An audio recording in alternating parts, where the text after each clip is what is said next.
Yo, what's up, everybody? This is Toby. Welcome to the podcast. If you're a new listener, welcome. I'm going to give a big shout out to my day ones for the past 6 years, my subscribers, my listeners. I appreciate people who talk about this podcast, who share this podcast, who support this podcast, who write reviews for this podcast. Really appreciate all your support. I've been doing this for 6 years. I've been giving it away for free. So many people ask me why I don't film it, why I don't monetize on YouTube, why don't I charge people for it on Patreon?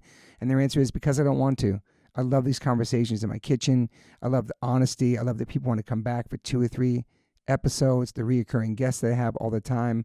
I love it. No lights, no cameras. I myself do not like going on podcasts that are being filmed and have lights. I've done it a couple times. I'll probably never do it again.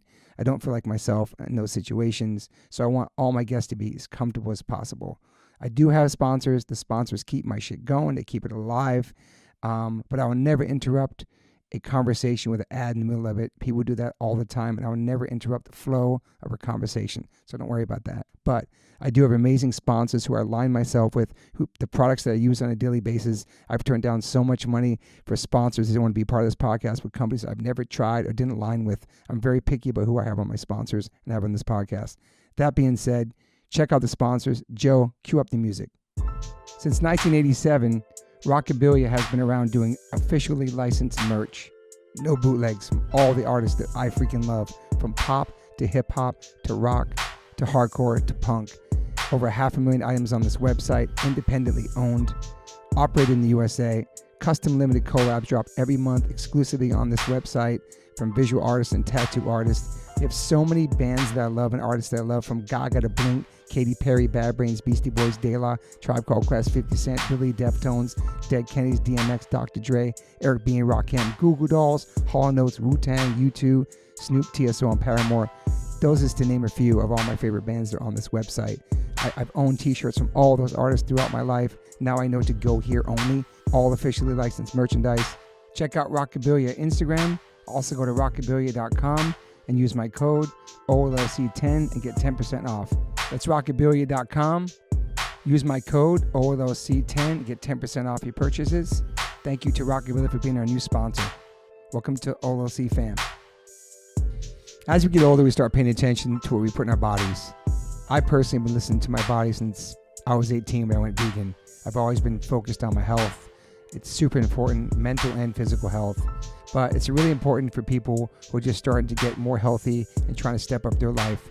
Doing your homework, reading the labels, researching and verifying everything that's quality.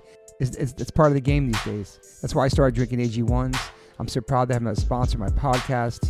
AG1 is a foundational nutrition supplement that delivers daily nutrients and gut support and is backed by multiple research studies so you can trust what you're putting into your body. We're all so busy these days, so just store a pack of AG1 in the morning into a cup of water and shake it up and drink it. I love the way it tastes. I do it every single morning. It's part of my routine. I bring the packets on tour. It's an incredible life changer for me. Many supplements only reference research from ingredients in their product, but I trust AG1 in my daily routine because it's constantly putting the formula to the test. It's backed by multiple research studies.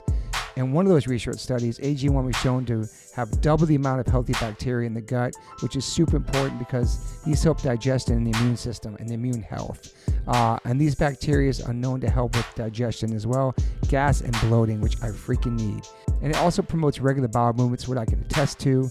In another research study, 97% participants felt more energy after 30 days, and 91% of the participants noticed that they needed less coffee after 60 days. I quit coffee like 5 months ago. I know I'm good on that. But AG1 is packed with a variety of nutrient-dense ingredients and is the perfect complement to my healthy diet. I drink it because I know it's going to work, and it gives me a peace of mind covering all my nutrition bases for the day. In fact, I trust it so much, that's why I'm spreading the word about it. That's why it sponsors my podcast. Thanks to Angie Huberman for turning me on to AG1s, connecting me with them, and now they're part of my podcast. It's so easy and satisfying to start your day with AG1s. Try AG1 and get a free 1-year supply of the vitamin D3K2 and 5 free AG1 travel packs with your purchase at drinkag1.com/OLLC. That's drinkag1.com/OLLC. It's never been a better time to focus on your health and wellness and get back on track, man. Take control of your daily health. Health is wealth. Mike Gitter, happy birthday. Toby Morse, thank you so much. Thanks for being back on the pod. We know we have this is a prequel. This is before we're gonna let the listeners hear this episode. We did a long. It's your whole entire life story, and it's incredible. And I appreciate your patience with this podcast and dropping it. And also, a lot has happened since this podcast, and I want to congratulate you. And that's Thank you. That's why I'm jumping on this call to let the listeners hear what's going on with you. Dude, prequel time. I like to think of this as like kind of Revenge of the Sith. Okay. in relation to the rest of the pod. Okay. Which, by the way, strap in. It's a long one. Yes. But I think it's worth it. It's definitely worth it. There's lots of fun facts. But yeah, a lot has happened in the years since we've done this. Would you like to know what's happened? Yes, please. Well, why don't I tell you that? So I after we did the last podcast, which is sort of during the holiday break, 2024, returned to work. It was another great and promising year with a lot of like amazing records that I was either working on at the time, or that were coming out, or that were about to begin. And it really was like I said, it really was an amazing year for me. And some of the stuff I worked on, including a new Lorna Shore record, which really was their masterpiece. The band Orbit Culture from Sweden, who made major inroads with the record they wrote and recorded that year called Death Above Life. Okay. And I also was lucky enough to sign and make some amazing records with Scotland's Hell Ripper. Okay. Which is actually coming out in March, as well as a band from Houston, a brutal death metal band called from Houston, Texas, called Stabbing. Nice. Who feature one of the most intense, brutal death metal guttural vocalists, a gal named Bridget Lynch, who really is like, it's one of those voices you just listen to and you go, I don't even know if that's human. Nice. That's awesome. Are they younger or older kids? Right. They're both. Okay. They're both. They're nice. They're in the 25 to 30 something age bracket. Gotcha. A record I'm really excited about that's coming out in March by a band from Portugal called Garia, which I don't know if you're familiar. Not. Think of like Sleep Token meets Converge meets Dark Throne. Okay. Meets some elements of metalcore, some elements of black metal. Gotcha. But it just oozes passion. Incredible live band. If you get the chance to see them, they're called Garia, and the record's called Loss, and that also comes out in March. Okay. And yeah, I mean and of course, the great vampires from the Myers of Florida, Worm. Okay.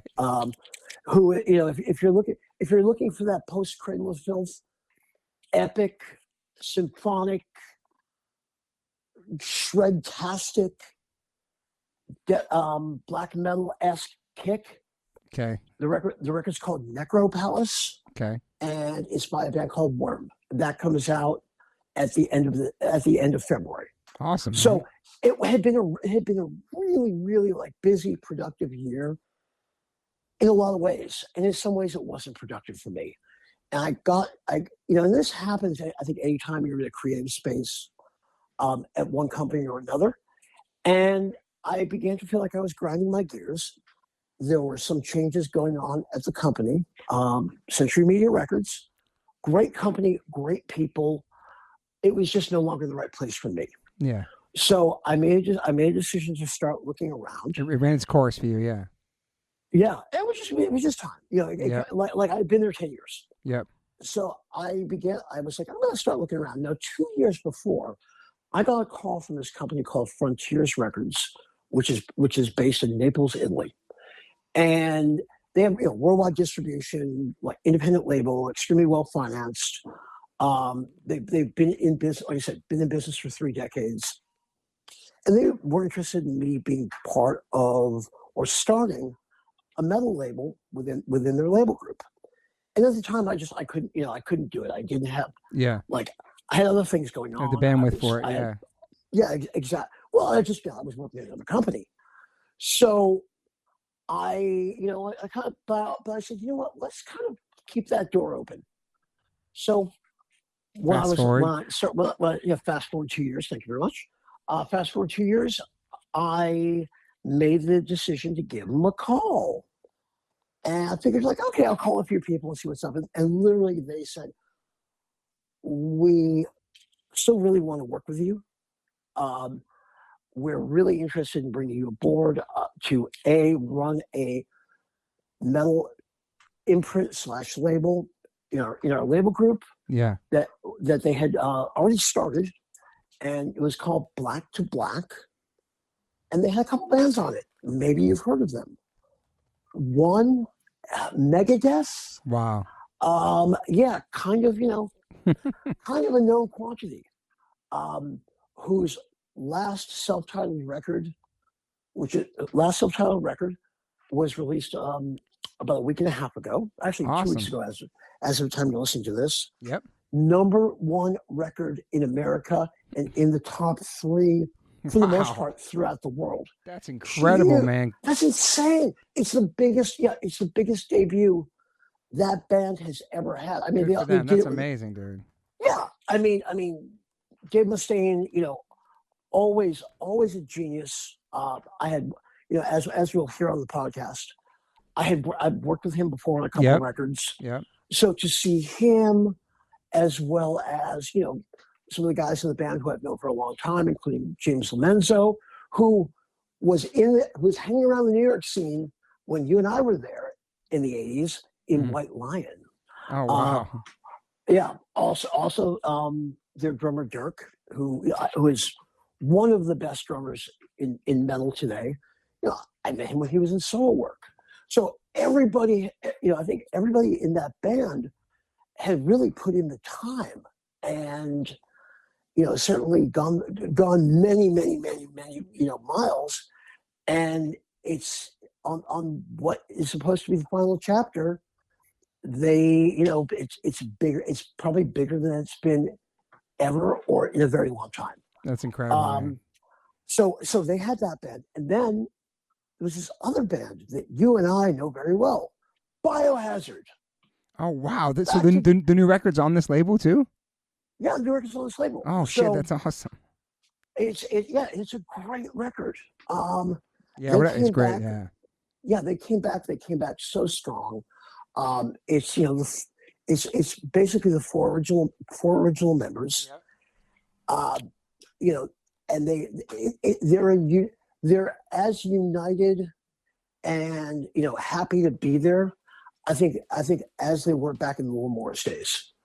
So basically Frontiers had already started Black to Black. They had Megadeth, they had Biohazard, and then they got a Gitter. Nice. Because it was a pretty easy, hard decision to make. Meaning that they basically said, yeah, here, we really like what you do. We think that, you've got kind of a vision for extreme music, heavy music, hardcore, everything that I've sort of been immersed in since I was, a wee tyke. Totally. Going forward. And they basically said, hey, we'd like you to helm up this label, which is called Black to Black, as well as we'd also like to make you global head A&R for the entire company, which, I've been doing A&R for 30 something years. It's crazy, I know. And for somebody to go, yeah, we trust your vision. We love your energy. We love what you're doing. It's just such a huge compliment. No, it's amazing. To people to know your worth and to know what you're capable of, and that you're still in tune with the music, this longevity in the game, the respect, and people trust your opinion and taste your music. It's awesome, man. Thank you. Yeah, I'm pretty badass. I'm kidding. Be- believe me, I'm humbled by it. Yeah, it's awesome. So so literally, they the day after we spoke, probably the first day after we spoke, I had a job offer. I then spoke to the owner of the company, a guy named Serafino, who is just a wonderful and totally passionate music guy. I mean, the company is from Naples, Italy, and it is a company of appropriately enough, it's a company of passion, and it's one of the few things.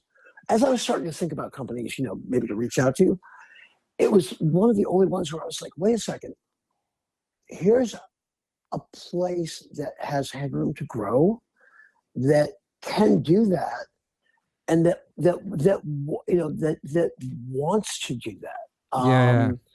It's kind of like I always use the example of the movie Mad Max. Yeah. Okay, so in the very beginning, there's like a car chase, and Mel Gibson, cancel him please. Mel Gibson is chasing this guy called I think the Knight Rider, Yes. and he's coming up and he's coming up and he's coming up, and you see him in the rear view,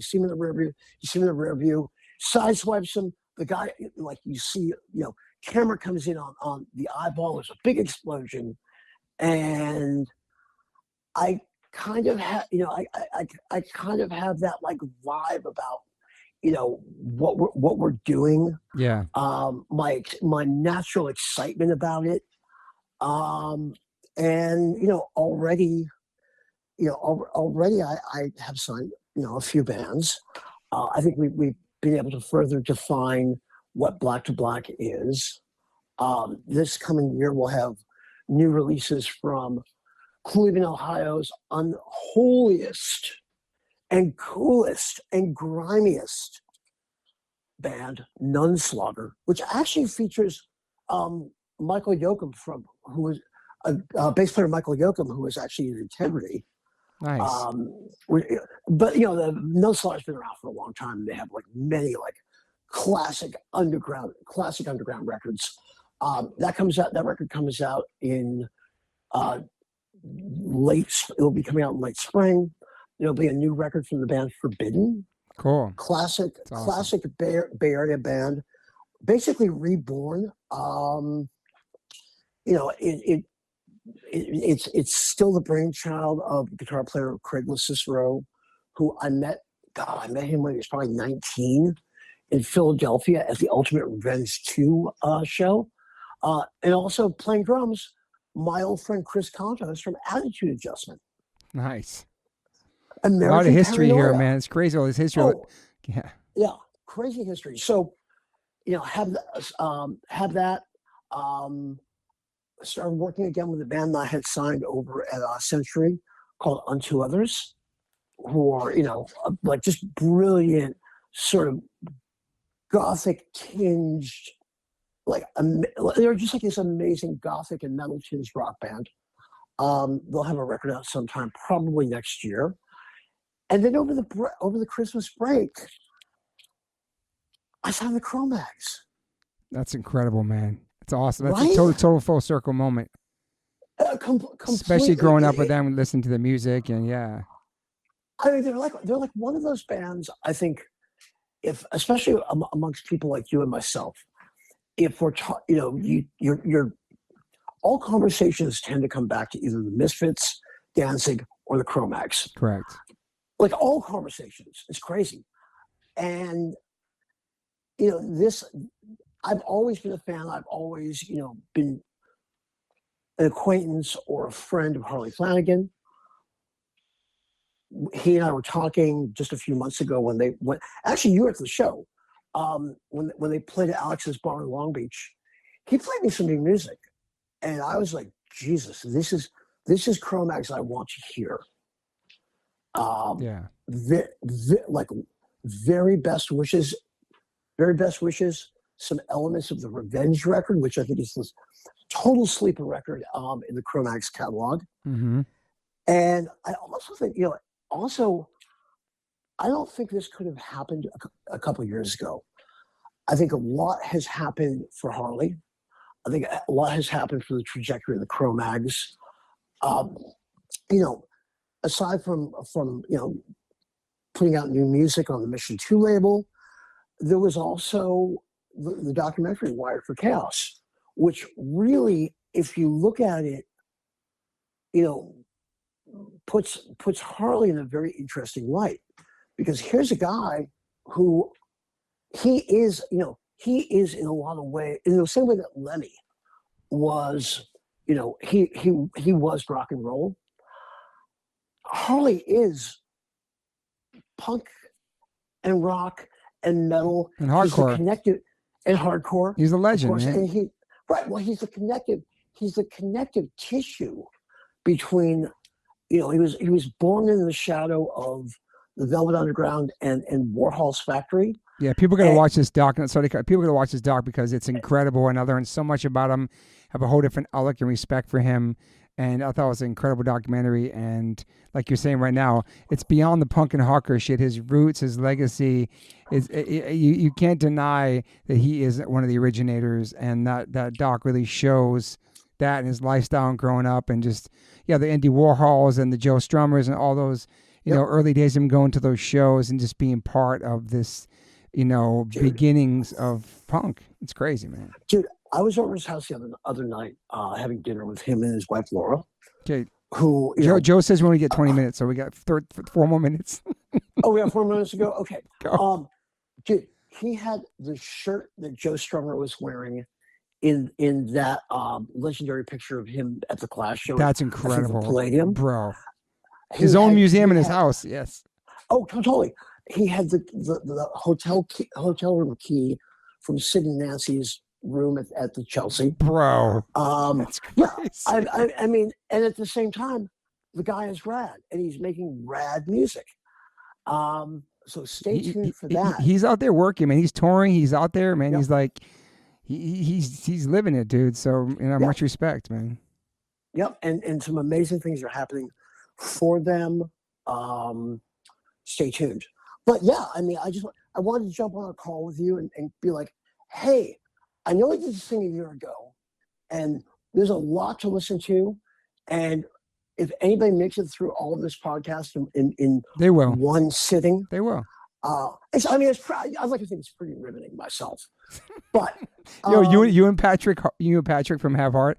Or before this one I got coming in a couple weeks with both the longest podcasts ever, and you both are from Massachusetts, Boston, so the kids will have their say, and you guys said you guys said it all, and I appreciate it, dude. I was about to say, these kids are having way more than their say. Oh, it's an incredible time for hardcore. It's such a beautiful time, Mike, dude. Yeah. Well, I mean, just also me and Pat can talk. Oh yeah, dude. How about Turnstile and the Grammys, dude? First hardcore band to get a Grammy. Fucking dude, A, bro. Incredible, dude. So deserved. So cool, dude. Literally, I think this is something you and I talk about a lot. We won. Totally. We won. Yes. And that to me isn't just like a punctuation. It's a new beginning. Yeah, it's like they won. They went against Deftones, Linkin Park, all these bands, Haim, all this stuff. I think like.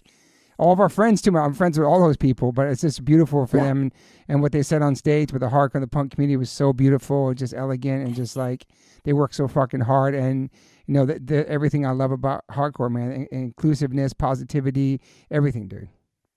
Yeah, it just again, we what was the line? Try to change. Maybe we can't change the world, but we made a fucking start. Exactly. Quote unquote, Dave Small. To paraphrase Dave Smalley, I think we're changing the world now. If we can just get ice and Trump out of it. Yeah.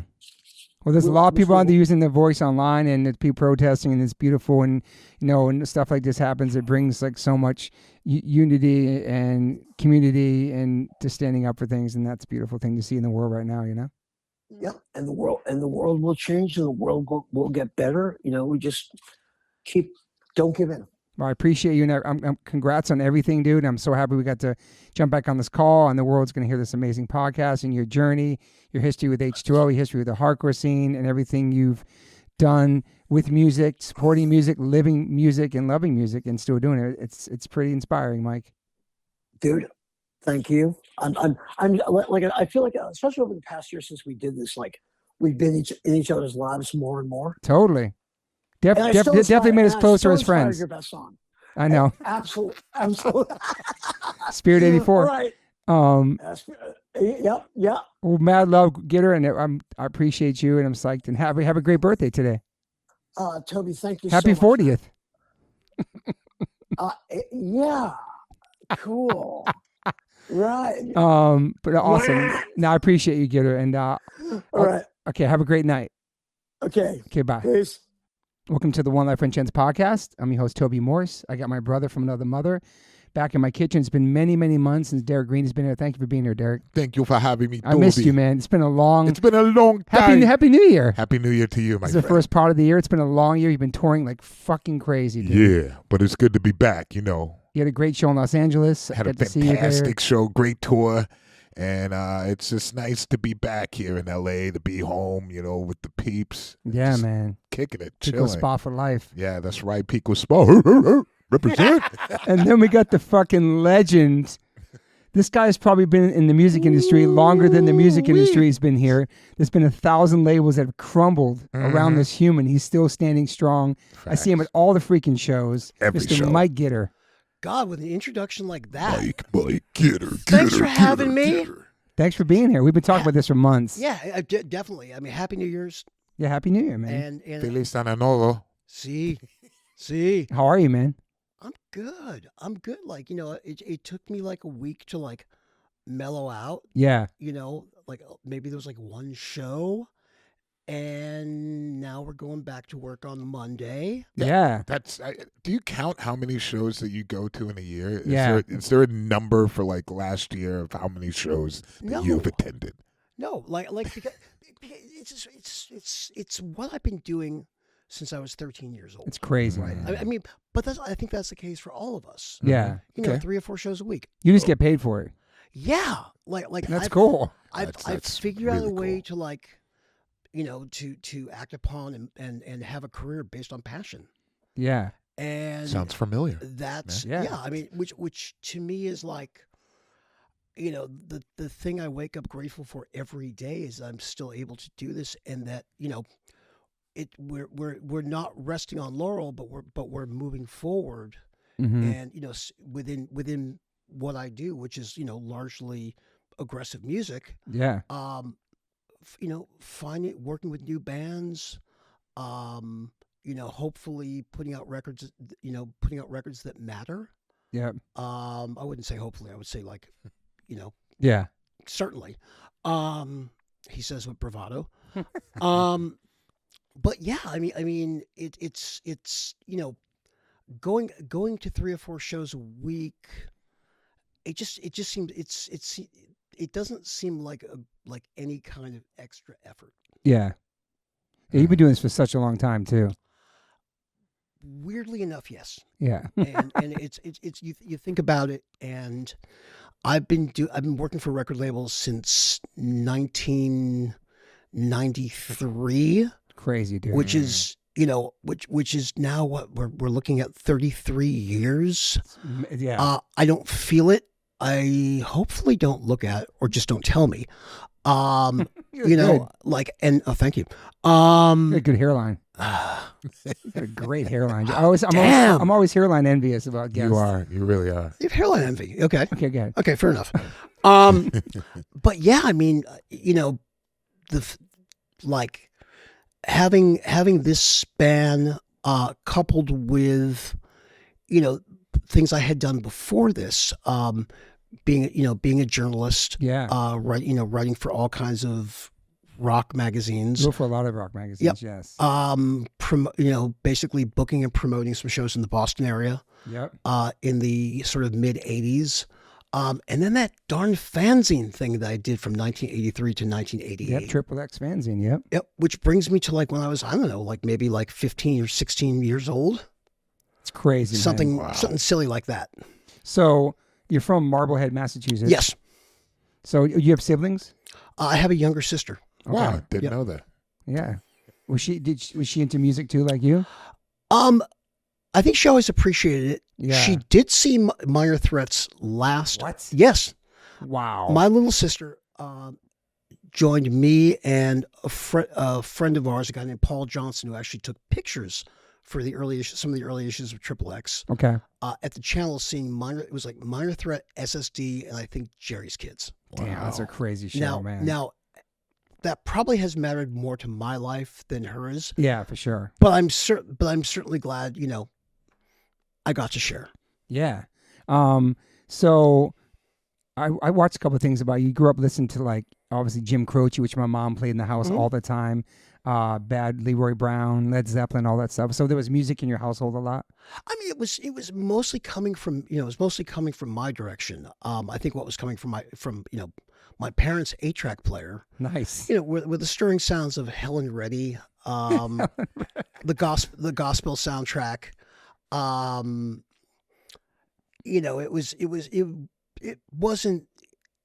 It was cool because it was them. It was, Yeah. It's what I refer to when I go to, say, like Goodwill and look through the record section as grandma records. Yeah. But Jim Croce you found on your own. Jim Croce, I loved him. He was such a big Time in the Bottle. Time in the Bottle, Dude. Operator. Like just, bad Leroy Brown. Incredible, man. You're Remember Jim Croce? Of course I do, man. So, Come on, man. funny story, by the way. Tell me. And this will tie into something later we talk about, but the first Roadrunner record ever was a Jim Croce record. Did not know that. What? Yep. How is that? The very first record that ever came out through Roadrunner Records, through the Roadrunner Records imprint, Wow. was a Jim Croce record. And No that was way. 1982. Did it have hits on it? I think so. Holy shit, did not know that. That's crazy, That's man. insane. Yeah. I never heard that. So that Time in the Bottle song came out after my dad died, and that was like a big, Wow. powerful song with my brothers. It's interesting, man. Yeah. Because my mom loved Jim Croce. I mean, you could still listen to that and like have that, that same sort of like emotion, that same sort of emotional feeling. So you grew up in Marblehead, Mass? Yeah. Now, How far is that from Taunton? from Taunton? I was born in Taunton. I want to say at least 45 minutes. It's about a half hour north of Boston. It's like the North Shore suburbs. Yeah, North Shore. It's the next town up from Salem. Okay, yeah. And Marblehead was a great place to grow up. I probably didn't appreciate it as much as I do now when I go back there because it's a beautiful old. You go back there, yeah. Oh yeah, You used to have family there. Yep. Wow, that's actually, cool. my folks are in Salem. Mm-hmm. Okay. But it's a town that was founded in like the 16 somethings, and it was the birthplace of the American Navy. The Spirit of '76 painting like hangs in the town hall. Damn. But what's most important about it is its rich hardcore history. Okay. Is Aerosmith from there? No, Aerosmith's originally from New Hampshire. Okay. But in Marblehead, and I think this is something that really kind of galvanized me because you saw these sort of like older, and you think they're men because they're like 4 years older than you, and you're like 14. But you see these older guys, and they're a little intimidating, they're a little scary, but they're rad, and they're skateboarding around like your hometown. Yeah. And these are guys, like Jake Phelps, legend. skateboarding legend.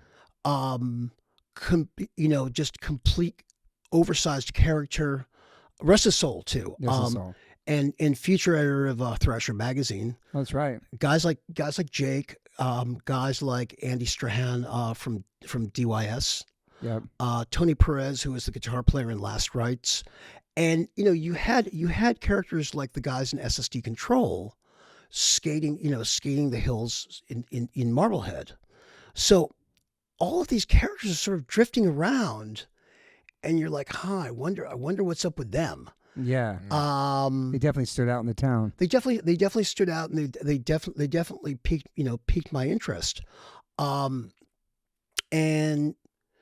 it was, and actually, I mean, the North Shore, that's where SSD Control which was just sort of the band that galvanized Boston hardcore, and Yeah. we're sort of we're the flag wavers for our scene. Yeah. Came from, and there was it was like I said, it was a great place to grow up. I think growing up, in the shadow of Boston, in the early '80s, for me was a right time, right place. Being like in a town that had a rich history of music and clubs, Yeah. and record stores and college radio stations, Yeah. and progressive commercial stations like WBCN or Yeah. WLYN, Yeah. where like we listen to commercial radio today. It's innocuous and it's pop and it's Charlie XCX and whatever Yeah. if we do listen to radio. But at that point it was like here's Start by the Jam, here's London Calling, Sick. here's Jim Carroll, People Who Died, and these were like that was kind of that was what was in the air. Yeah. So for me, I first off I think the thing this applies to the three of us. You're looking to get off the sidelines, in life, right? Like we all grow up, sort of a little awkward, trying to find our place in the world. Yeah. And, I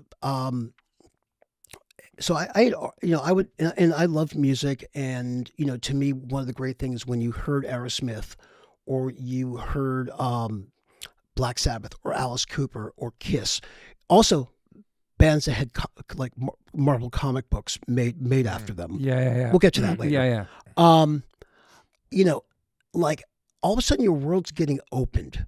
And then when you start realizing that there's this like subculture and thing that directly speaks to your anger, directly speaks to your awkwardness, gives you a sense of inclusion, sign 14-year-old me up. I'm in. Yeah, for sure. And you like and from there going to places like Newberry Comics, right when they had switched over from being just comics to also carrying records, seeing these, seeing things like, some of the early Discord stuff, which I really wish I bought more of those. Yeah. Darn. You have a big record collection? I got a few records. Okay. A lot. And seeing stuff like that, seeing these like records like This Is Boston, Not LA, the Unsafe at Any Speed compilation. And then, this one record landed for me, that had a very austere black and white cover. And it featured a group of like young men running up steps of the Boston State House. There you go. And it was SSD Control's The Kids Will Have Their Say. Yeah. And that record, that record was like, looking at that, you're like, that is a freaking challenge to authority. Totally. That is an organized force of how I feel personally. Mm-hmm. And like you go home and you put the record on, and there's a swell of feedback that comes up on the song Boiling Point, and you're like, this is the sound of liberation. all of a sudden you've got like a mission, you've got a reason, and you've got like a lightning rod of ethic, and music that just speaks to you. Totally. And so how old are you then? God. 13? But a child. I want to say like in somewhere in like the 14, 15 year old range. Yeah. And what kind of kid were you before you found hardcore? And were you like a normal kid? Were you like in school and stuff? Like like all of us. Awkward. Yeah. Anxious. Angry. Yeah. Trying to find your place in the world. Were you a good student? A minus, B plus. Yeah, that's great. That's pretty good. Easily distracted. Same. Yeah. As we all are. As a kid, I was like the kid who, the minute I discovered comic books and sci-fi novels and things that sort of brought you out of your daily experience. Total escape to, Yeah, you're like, oh, there's the world's a little bit bigger, Then you discover like the original heavy metal magazine. Yep. And mind blown, because all of a sudden you're seeing stuff that your parents probably don't want you to see. Yes. But whatever. But you see that and you're like, oh my God, visually, this is the visually, story wise, this is almost too much for my my bar mitzvah age brain. Yeah. And from that point, like I was also the kid who tried to read Dune when he was like 12. It's crazy, man. I think I missed most of the points. But like again, it was about expanding the universe for me, and music was the answer to that. Music was the thing that made you go, oh, there's look, there's the Boston album with spaceships. Yeah. Or there's the Meatloaf Battle of Hell record, which is like the best record cover ever, by the way. The Richard Corbin painting of like a guy, like some guy on a motorcycle, like slamming out of a grave, like better than that. Awesome. Okay. But when I started putting some of the dots together, and was at the I would go with my mom to like Stop and Shop to get groceries, and you found these magazines on the magazine rack, things like Cream magazine, Trouser Press, basically things that sort of were leaning to where music was going. The beginnings of like American punk, UK punk, new wave. It's just something that your mind takes in as subversive. Looking at glancing through those magazines, you're like, what is this? And then all of a sudden you discover Devo. Nice. And the world is shattered. Because all of a sudden you're like, what? I know. Because I remember first seeing Devo. De-evolution? Like, crazy, dude. Yeah. Like this is rad. Okay. And that makes you go, oh, okay, there's a bigger, like there's something really cool going out there. Then you start realizing that there's a, you discover like the Dead Kennedys. Oh yeah. Which makes your parents go, Massachusetts parents. Yeah. Go, Dead Kennedys. I don't know, but okay, so be it. Like, and then you start realizing there's this, what is a lot of what you're listening to, records that are coming from places like Washington, D.C. Yeah. Are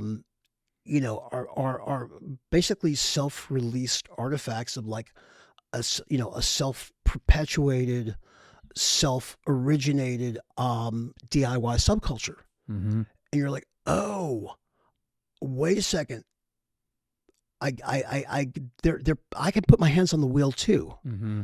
And, like I said before, like I think that, it was the call to arms that got us off the sidelines. Yes, for sure. Mm-hmm.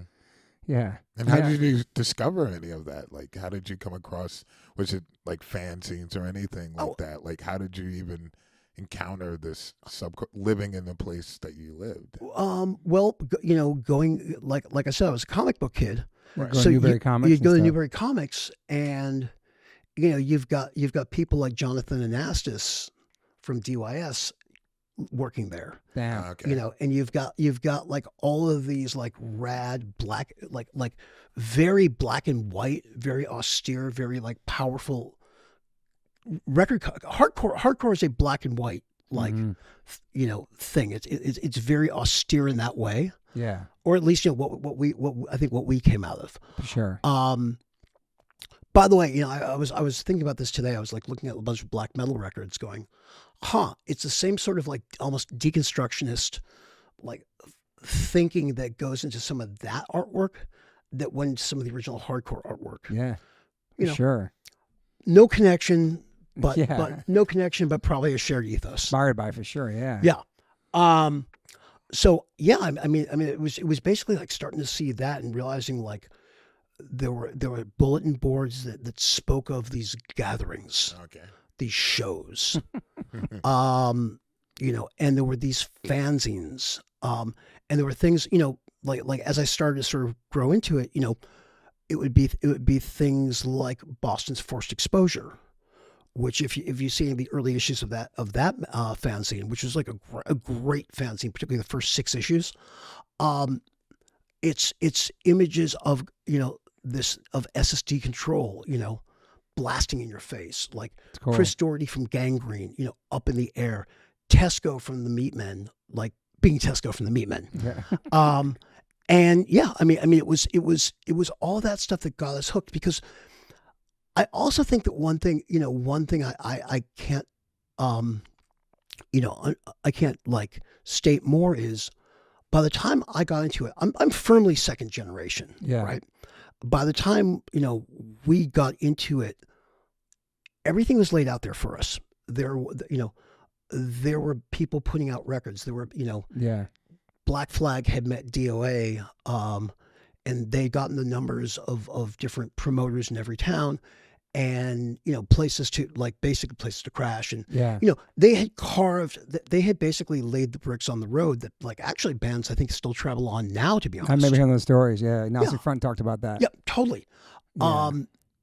And, you know, and you know, like, it's funny. I think every generation's like, oh wow, I missed, you know, I'm bummed I missed like this band, or I missed, you know, Black Sabbath's first, you know, U.S. tour, or the Ramones opening for Black Sabbath, Yeah. or you know, things like, you know, Marky Ramone when he was in Dust, things like that. Crazy. Yeah. And, you know, like there were a few things I didn't get to see. Didn't get to see the Faith, because they never toured. Did get to see Void once. That's sick.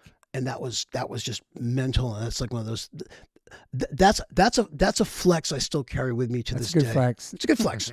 Also Minor Threat, I'm sure you saw a bunch of Yeah. those. Yeah. And they were great. 5-piece Minor Threat, untouchable.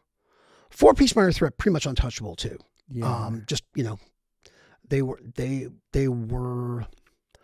a great band first and foremost, and the message, the sense of inclusiveness, you know, just the you know, just sort of the energy that came from them was so important to and us. the impact. Absolutely. They were around for a short period of time too. It wasn't like, Yeah, maybe what 24 songs in like two short, like, year and a half long bursts, maybe. Crazy, man. Yeah. It's crazy. It's like 40 years, whatever later. It's the impact is insane. What was your first show? Oh God. And was it a hardcore show or was it like a regular rock show? I want to say it might First concert, it might have been like the Ramones at Salem State College. Okay. First show. Wow. Yeah. Mhm. I want to say it was probably maybe Pleasant Dreams record or before. Mm-hmm. It's but awesome. pretty galvanizing, you know. Followed not long after by, like, you know, Jerry's Kids in the Freeze, maybe at the Channel. Yeah, I mean, I've seen I it had before, seen too. stuff like Bow Wow Wow Yeah. That's prior right. to that. Nice. Oh, okay. That's You It's a know, regular concert you saw. yeah, before, I right? had seen a couple of, like, Yeah. concerts. like, Yeah. what was your first concert? Yeah. First concert? Bow Wow Wow. No. REO Speedwagon? Oh, No. I love REO Speedwagon. Triumph. Maybe Blue Oyster Cult. Sick. Really? I love them. Wow. Yeah. Okay. I love the That's- Oyster I mean, Cult. East Coast, Blue Oyster Feel Cult. the were- Reaper, homie. Yeah. Dude, Yeah. I love the Oyster Cult. I had the Absolutely. 8-track back then too. My brothers played Great that. guys. Too, Yeah. man. Damn, that's a Great good guys. one. Great Yeah. guys. Oh, you know those cats? Got to meet them at a festival. And I was Oh, kind of that's like sick. geeking out. It was Yeah. very nice. Damn. Very nice. That's a good first one, man. Yeah. Yeah. So in high school, you started going to shows? Yeah. Well, it's interesting because I went to an all guys, like, Jewish kid. Okay. Went Hebrew to, school, right? Something No. that I read about? No? Okay. well, I mean, I did go to Hebrew school. Okay. Total snooze. Okay. And you know, I can't speak a word of the language. I was just going to ask you some yeah. things in Yiddish, but Yeah. maybe you might know Yiddish. Or You know, my Hebrew's not so a good. little bit. You know, So, I went to an all-guys Catholic school. I think my parents, who were always super, in Boston. In Boston. In the suburbs of Boston. Wow. St. John's Prep. Oh my goodness. My parents, who were always very supportive of me, and I still, still talk to them once a week. Awesome. We're still very much in each Are they other's strict? lives. They were like I'm thinking about, like, they were reasonable. And I think once they got where I was going, they were very supportive. Like I said, I think the only thing that they realized is, I'd come home, a little bit late sometimes, or maybe there'd be a bruise because I was like throwing down to, Jerry's kids. In the pit, bro. Pit right. bruises. By the way, I will proudly say, last time I was ever slammed, I will use the Boston vernacular. Slammed, mosh. I appreciate. You heard Stigma talk about on the podcast how incredible. I was like, what? Incredible. How that Bad Brains was saying mash, and then Mash. because the way he spoke, he'd say mosh, the way he pronounced it. So he thinks maybe he might have created the word mosh instead of mash. I don't know. He's pretty interesting. He is himself is like the cradle of culture. Incredible. The most interesting man in the Army world. shorts, yeah. Oh man. Okay, so go back. We can see the last pit you were in. Yeah. It was 1989. Jesus. The band on stage was the Bad Brains. Quickness tour. Oh, Leeway And Sick of It All. Oh my God. Somewhere in Long Island. Mm-hmm. Bruh. So that Saw was the tour too. Yeah. and since then, That was the last pit you were in, 89? yeah. That's incredible. Yeah, because getting somebody's boot in the nose is no fun. Yeah. I figured that out pretty quickly. Yeah. All right, back to your parents. Your parents were really Parents. strict. They knew you were safe. You were going to hardcore shows. Were you a straight edge kid? Well, that was the rule of the land. Okay. So I think we all kind of gravitated to that. Yeah. I mean, my folks were always very, very supportive, and I think which makes sense because as a parent, once you realize that your kid is hanging out with, maybe under the banner of punk or hardcore, but these really like driven, self-styled entrepreneurs. So true. People like Al Baril, who were creating a scene, putting out records, putting on shows, playing in the band. People like I said, like Jonathan Anastas, who was always just like the most hyper intelligent person in the Boston hardcore scene. Mm-hmm. Once they realize that, like, you're kind of in pretty good company. Yeah. Like and it's funny. It's like as time went on, they got to know people like the guys in COC. Great band. Rest in peace, Reed Mullen. Yes. But the drive and really is one of the reasons that band is still around and still relevant today. Mm-hmm. Guys, they met Milo. There was one point, and this was probably when I was like a freshman or sophomore in college. I had put on a Descendants. I think it was Descendants and Dag Nasty on the first Peter Kortner tour. Jeez, damn. Yeah, and they had like a couple days off, and Milo had nothing to do, and I had to go see my folks. So I was like, "Yo, you want to go back to Marblehead?" He's like, "Yeah." So I ended up having dinner. Milo had dinner with my folks. That's incredible. They're like, Wow. "That guy's awesome." Milo goes to Marblehead. Marlo goes to Marblehead. Yeah, I want to say there was an all incursion in Marblehead at some point, like as later years. That's amazing, dude. Yeah. Wow.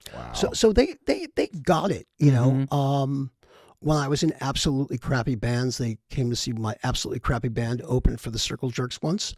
Not Apology, right? I want to say that was Apology. Yeah. Okay. We can get into that later. Oh yeah, and they also had a band called Grin too. Yeah. Yep. Damn.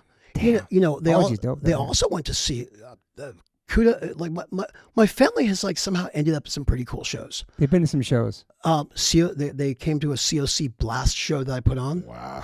Blast. What Blast. album were they touring on? COC. I want to say it was Technocracy. It was Technocracy. Okay. Wow. And Blast was on Power of Expression. Mm-hmm. No, I'm sorry. It's in My Blood. Mm-hmm. Damn. So it was, they were definitely supportive and really, still are to this day. Yeah. When do you start putting on shows and to rewind a little bit, you're in high school. So are you journaling in high school? You're writing because you end up doing journalism and all that stuff. Like, what do you focus on in school? Is it just going to shows at some point, or what do you focus on education-wise when you want to graduate? I mean, educationally, I was like any kid, any dumbass kid, like trying to figure things out. Yeah. I pretty much like English, literature, the arts, anything that was sort of like involved or mathematic. Yeah. Probably wasn't up my alley, and I of course got bored and dismissive of. Yeah. Damn. But like your goals when you graduated and stuff. What do you want to do? At that point, I started, I started working on a fanzine in 1982 that was called Suburban Mucus. Yep. Yes, fantastic name for a fanzine. Suburban Mucus. I was before Triple X. Yeah. That was before. That was the predecessor. It's got my notes. Good notes.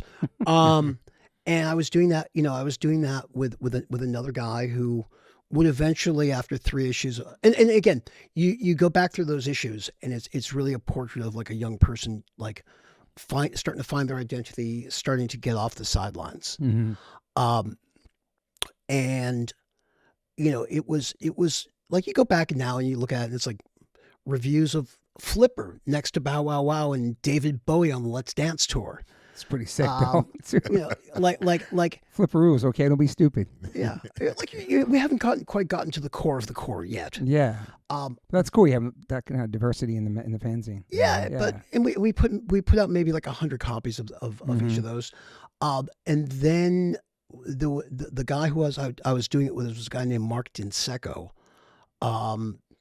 and he just sort of lost interest in it, got busy with other things.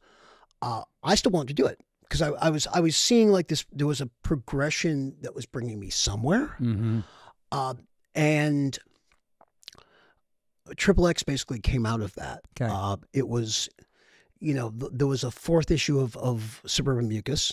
That I had, there was a weekend in the beginning of June in 1983 where the Dead Kennedys played on like a Thursday night and Minor Threat played on like a Sunday. Jesus. And I was like, I am going to make that date. And I got the first issue together and probably printed 75 copies of it. And it was, sold through most of them. I think left a couple on consignment at Newbury Comics. Yeah. And for the next few years, like that the beginning of that path in my life was beginning to be paved. And didn't Rob Zombie buy one of the first issues? Yeah. At the Waltham Dead Kennedy show. Yeah, it's crazy, man. Wow. Yeah, which I wouldn't know till years later because he wasn't Rob Zombie then. No, he was Rob Cummings. Yeah, Rob Cummings. And he that's really cool though. But Zombie would take out ads in Triple X. So cool, man. And that was a period where they were so great. Like he was from Boston? Yeah, he's from. I didn't know that. I didn't know that either, dude. He's from Haverhill, Massachusetts. There you go. Shout out to Rob Zombie, man. Shout out to OG vegan too, man. Yeah. Totally. That's so cool. That's such a random ass thing. Yeah. Yeah. So so basically through connections I had made. Yeah. Al Quint was a big inspiration. Oh, Al Quint's a hardcore Big Brother. Yeah. In fact, probably if there was no Suburban Punk. Yeah. Which I read. I think I got like the 2nd or 3rd issue of it when it was just this mimeographed, like nobody remembers what mimeograph. I have it right here, and I want you. I love that. I love that. I got mimeograph here. I want you to explain that to the listeners. It was mimeographing like back in the I don't know like 1580s. Was a way of like printing involving like ink, a drum, a hand crank, and some paper and some shit that got all over your hands. Super DIY shit. Yeah, it was literally like, making something out of nothing, like using what you found in like your parents' office. Yeah. things like that. So I haven't heard that before. It's crazy. Yeah. Man. And Al and I, throughout the 80s, like Al and I would go to a lot of shows together. Certainly, Rhode Island, some shows in Western Mass. Yep. And definitely he's sort of one of my, all-stars in terms of like, my life trajectory. Okay. That's amazing. Yeah. There's also I read something too. Also, there's an interview that Al Burrell did with Fugazi, and the tapes got lost from 1988 outside the Green Street Station show. You lost the tape. Totally. And which is a drag. That's one of your regrets. We all have regrets, and that is one of them. That was probably the last show I actually booked and promoted. Okay, and that was Fugazi's first Boston appearance.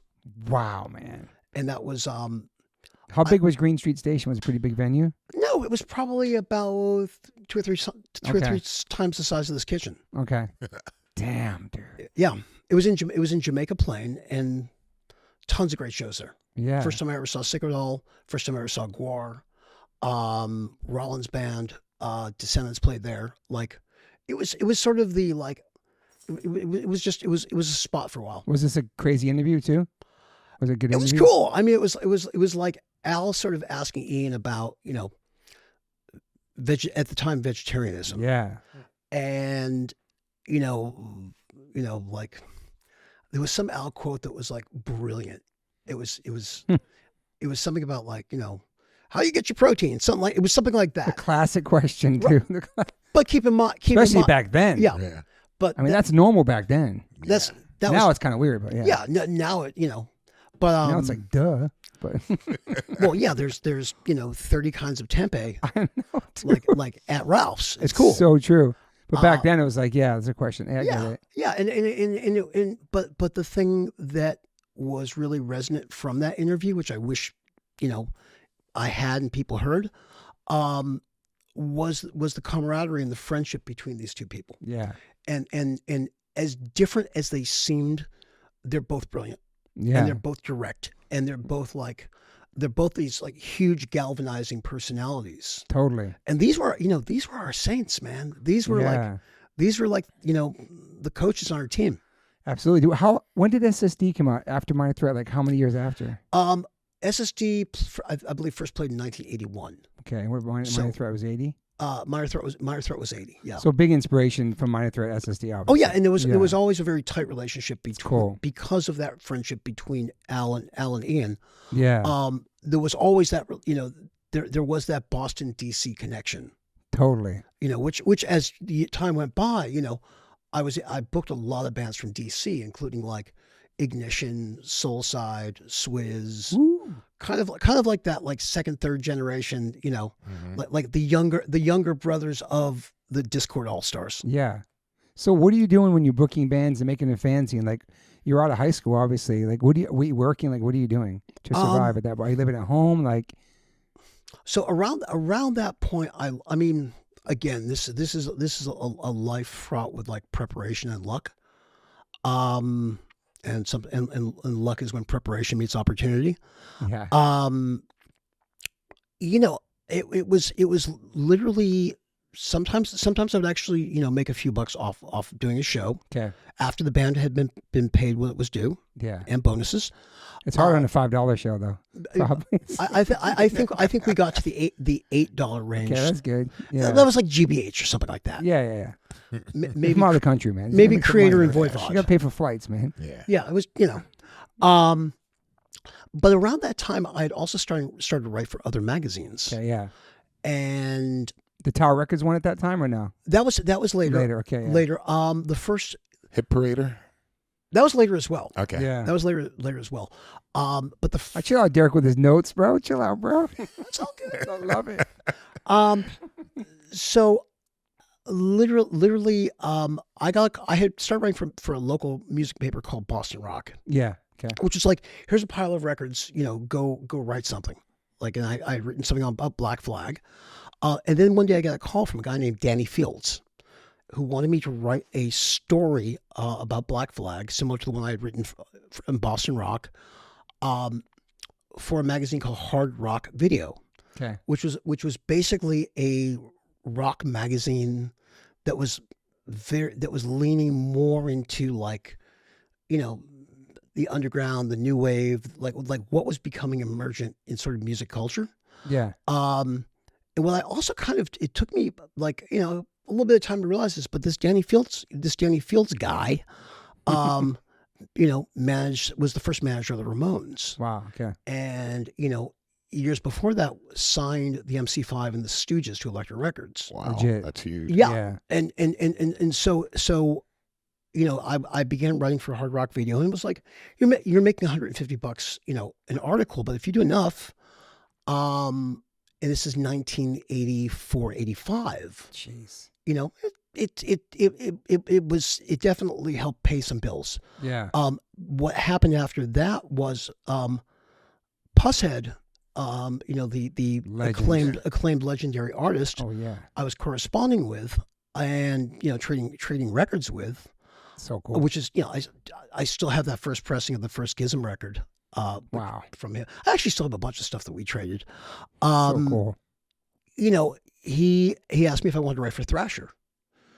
And that began, several years writing for Thrasher, and that's some What years you writing for Thrasher? 85 to about 92, 93. Wow. I got in Thrasher in 1985. Oh, I have it for a skate contest in Narragansett, Rhode Island. I got my picture in there, me and Fred Smith and Verbal Assault dudes. I gotta show it to you. That's crazy. What if you wrote for that issue? Who knows, man? I mean, the first thing I wrote for them was a story on gangrene. Okay. Dude, you might have been this issue because it was a whole Rhode Island contest thing. Yeah. Fuck. Yeah. I mean, Thrasher was a part of our culture. Did you skate too? No. Okay. I'm way too awkward for that. Okay. You never had a board or nothing? No. Damn. No. Well, you probably like the whole skate culture, obviously. Yeah. I mean, it was skate culture and hardcore were sort of intertwined anyway. Totally. Absolutely. Dude. Hello, Glenn Friedman. Yeah. Yeah. Who did and still does, illustrate that connection. Absolutely, man. And the soundtracks for those videos back then, Bones Brigade, all that. Oh God, yeah. That's how I found out about music. Youth Brigade, all that stuff. Don't forget like the Thrasher skate rock compilations. Great, right. dude. Yeah. Faction, all that stuff. Faction, McRad, woohoo. Septic Death. Yeah. JFA, Yeah. Aggression, all the those. boneless Sure, ones. the Boneless ones. Thrasher did have those. Those skate rock tapes were sick. I had all those, dude. those I were mean, sick. think about how important compilations. Yeah, Now we're that's going to go right. down a rabbit hole. It's so true, though, man. But think about how important compilations, like when we all got our hands on like Flex Your Head, Not So Quiet in the Western Front. True. Yeah, dude. True. Welcome yeah. to 1984. This is Boston, not LA. All Oh that. God, yeah. Dude. I mean that to say nothing of like things like Punk and Disorderly. Mhm. Yeah. Oh Punk yeah, and that Disorderly was Comps. huge. I love those. Like all of that. That was That's true. that was I totally that was forgot an about immersion that. and an education. Yeah. Skate rock was the sickest, dude, Yeah. man. So back to the original question. Yeah. So I wrote for them, and I basically started like several years of writing for all of these magazines because it was easy and fun, and there were magazines I wrote for like Rip magazine, Rip. which was Ooh. a LA based magazine that Larry Flint publication. It was basically their rock magazine. Yeah. I was in Rip once too, by the way. Sepultura toured Sick of It All, and Napalm Death. They did a whole thing on it. That was me. It was. That was me. What? I have a whole picture in there. I'm covered like in mustard or something. Yeah. We're spraying each other mustard back. You did that? That Holy I probably wrote about that. Yeah. Oh my God! I have it here still. Wow. Yeah. Wow, damn, Gitter. I have You've been around. I'm like the I'm not going to say Forrest Gump. I'll say the Zelig. Yeah. So you did that piece in Rip about holy shit, dude. And I did the one on New York Hardcore and Rip. Yeah. I did a Crazy. some of the more notable ones is I did a 9 Inch Nails one that where Trent Reznor trashed his record label. Damn. TBT? TBT, yeah. Yeah. And Wow. Steve Gottlieb would later forgive me for. I have a question. Like, Yeah. when you were doing these articles for these different bands, and you weren't fan of all the bands that you had to write about, right? No, it was it was literally just as a journalist. Okay, so it's really interesting. So were there times that you wrote things where you're like, you're not really feeling it, and you gave your explanation why? And have you ever had like repercussion where bands have come back like, yo, we're gonna kick your ass? Yes. Yes? Absolutely. Really? Yes. But it didn't happen. No, Well, but they actually came out to you and like, yo, that's messed Like up in what you person. wrote, It man. wasn't Like, what's up? It What's wasn't up? a kick your ass moment. Gitter. It wasn't a kick your ass moment, and you can relate to this. Okay. Okay. Because we I'm have so something we got to go through, which is going to be hilarious. Okay. But there was a show, I believe, headlined by Biohazard. Oh, Here we go. It was their coming out. It was their coming out show. Now, I think Biohazard, looking back at like some of the early stuff now, especially that Maze. I mean, the demos were the demos. Yeah. That Maze record's kind of brilliant in its way. Is Like, it the first one or no? yeah, Okay. yeah, it's Okay. the very first one. Not Urban Discipline. No, it was Okay. it was the one before that. Okay. And I didn't get it. You know what I mean? Because I liked the Queens bands. I liked Leeway. I liked Absolution. I liked Killing Time. Those were my things, and I didn't quite get. Murphy's Law. Yeah, totally. Yeah. Yeah. Got it. And I didn't quite get what they were doing. So I kind of like did a review in Kerrang. Where I kind of trivialized them. We'll say that. And at the show, and I'm sitting right next to their manager at the time, Scott Koenig? Scott Koenig, rest in You peace, ended up working for it too later on. Right. who I Correct. ended up being roommates with later on. Okay. Rest in peace, Scott. He was yep. awesome dude, man. One of the greatest. I miss him every day. And I'm sitting next to him, and Evan stops between songs. He goes, "You guys love us, right?" Or something like that. And the crowd's like, "Yeah." And well, there's a guy here, who doesn't. His name's Mike Gitter. Right? And you're sitting And the spotlight goes right on me. And Scott's right next to me. So No Scott's way. like, and then after the show, I walked up to Evan and I said, "You know what? You guys kicked ass. It was a great show. And you're right. I didn't get it. Now I do." Wow. I love that. And respect to them at the time and respect to them now. Totally. And they were ahead of the game with that style. I think more like, I don't know about ahead of the game, but it was more like it's not rap, rock, hardcore. It was such a mixture of everything. I don't know, man. Mm-hmm. But then also, obviously before that we had Public Enemy, Anthrax, we had Aerosmith, with Run DMC. But the merge of the hardcore, like Onyx and Biohazard and all that, I don't know, man. It was the next generation of that, I guess. I'm not sure. I don't know. It was they just combined it in a way that nobody quite had yet. Nobody had, dude. True. And I agree. And the shows were insane, Yeah. dude. The shows were insane. I think also I had something with Evan too. We squashed it later on too. yeah. I mean that's Talked the about thing. it on the podcast. Yeah. Oh yeah, yeah, totally. I think we're all young and young people, particularly then, say shit. But I also feel like we were so protective of hardcore Yes. and protective of what hardcore was to us and what it did for us in our community. That if somebody else came that you thought was maybe trying to like take or copy, you got really like it was like your baby. I don't know. It Well, was a you and weird I ran thing. into that. Totally. Remember. Okay, I would like to thank you because I think a conversation that I may have had with Rusty inspired Spirit of '84, Absolutely. which I think is H2O's best song. It's on my notes. In my It's on notes. his Good, okay. It's on his notes. It's on the notes. You and Rusty He's talked been about it before. Wow. That's amazing. I Yeah. don't think you and I have ever actually talked about No, it. And I think because we had a conversation about signing H2O at one point or something. Yeah. right to a potential label out of Atlantic that Scott McGee, who was the manager of Scott Quicksand at the McGee, time, Yes. was talking about doing with that was sort of centered around Walter. Yes. And I think I had a conversation, and I may have said something. I may have put something very unfortunately. And I think it was misinterpreted. It was either misinterpreted or I just said something stupid. like hardcore died in '84. Yeah, which I should have said like a certain aspect of it Yeah. changed in '84, and I think one thing that was very resonant, because I think you didn't call me out by name, but you're like. There's an A&R guy here whose name may rhyme with shitter, and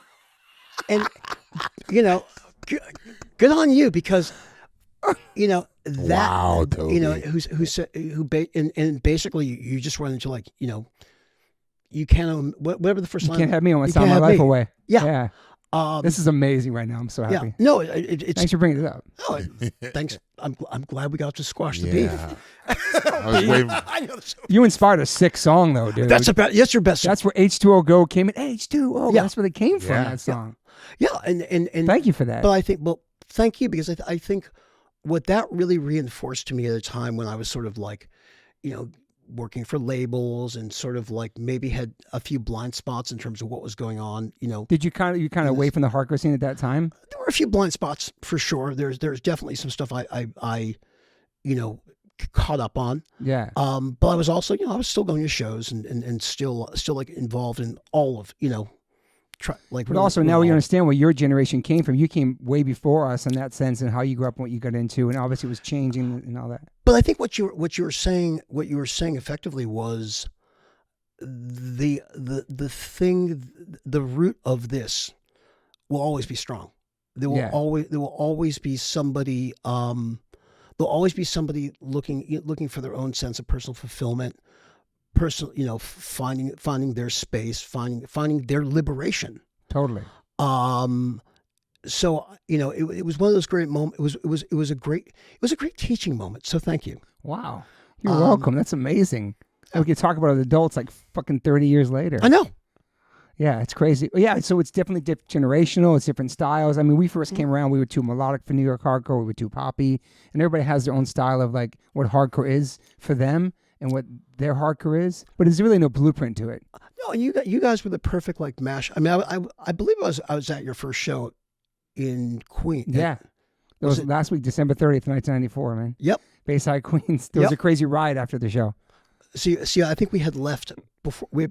Walter and I had left before then. Okay, yeah, that's right. You guys were all at the show. That's right. Yeah, we were both at the show. That was the first show. And but you guys were that perfect like midpoint between like DC and New York. Mm. And it looked and felt like New York, but had the melodies of DC. Thank you. Also, West Coast too, Descendants in 7 seconds, Yeah. of course. But yeah. But coming from Maryland, for sure, coming to New York, and this is a different world for me, for sure. Mm-hmm. Yeah. That was a nice adult conversation, man. Let's go back to you, Mike Gitter. Yeah, Mike. Well, yeah, Mike. So you're putting on shows, you're writing for those big magazines, yeah, you're doing all that stuff. Right. And then you get a call, and you're going to, what's the next move after the Biohazard one? I forgot what we're talking about. Oh, well, that was Getting into A&R kind of, or then, or okay. no? So what? Yeah. So what happens? How that transition happened was, you know, this is a time when record labels would fly journalists around. Yeah. Right. And basically we would, you know, they would fly us around. They would have us interview new.